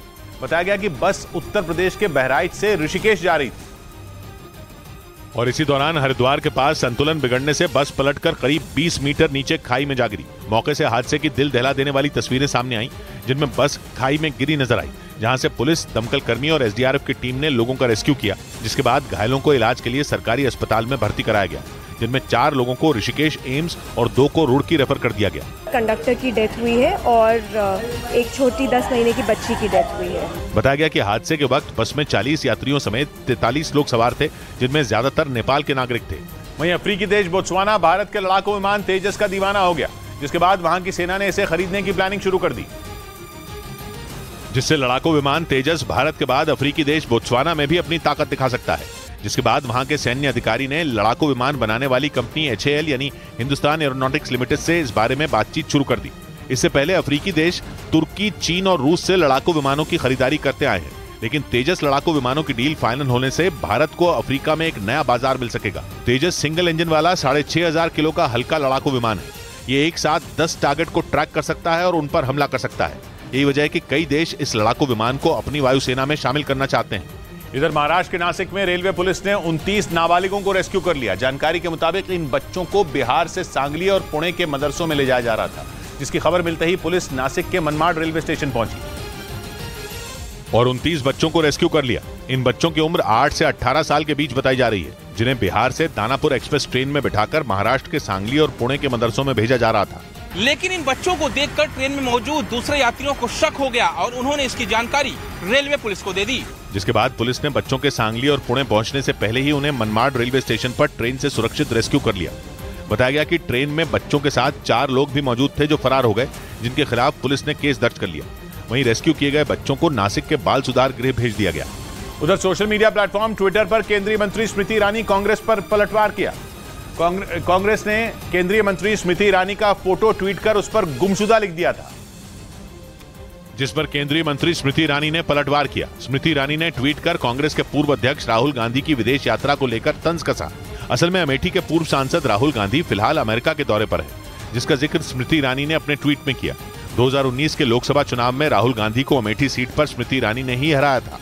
अमेठी को लेकर स्मृति लगातार कांग्रेस और राहुल गांधी पर हमला करती रहती है। इस बीच रूस के मीडिया के मुताबिक पुतिन की सेना के 8 सैनिकों को 7-7 साल के लिए जेल भेज दिया गया। रूस ने इन सैनिकों पर आरोप लगाया था कि वो यूक्रेन जंग बीच में छोड़कर भाग गए थे, जबकि पश्चिमी मीडिया का कहना है कि रूस यूक्रेन की जंग में बुरी तरह फंस चुका था। उसकी सेना का सबसे बुरा हाल पूर्वी यूक्रेन की लड़ाई में हुआ। वहां यूक्रेन की सेना कई इलाकों में रूसी फौज पर भारी पड़ रही थी। इसी बीच वहां लुहांस्क में तैनात रूस के 8 सैनिक कैंप से भाग निकले। कहा जा रहा है कि ये सैनिक हथियारों और खाने की कमी की वजह से जंग छोड़कर रूस भाग गए, जिसके बाद रूस में उन्हें पकड़ लिया गया और फिर उन पर मुकदमा चलाया गया। रूस के मीडिया के मुताबिक जंग छोड़कर भागने वाले सभी 8 सैनिकों को 7-7 साल की सजा सुनाई गई और उन्हें जेल भेज दिया गया।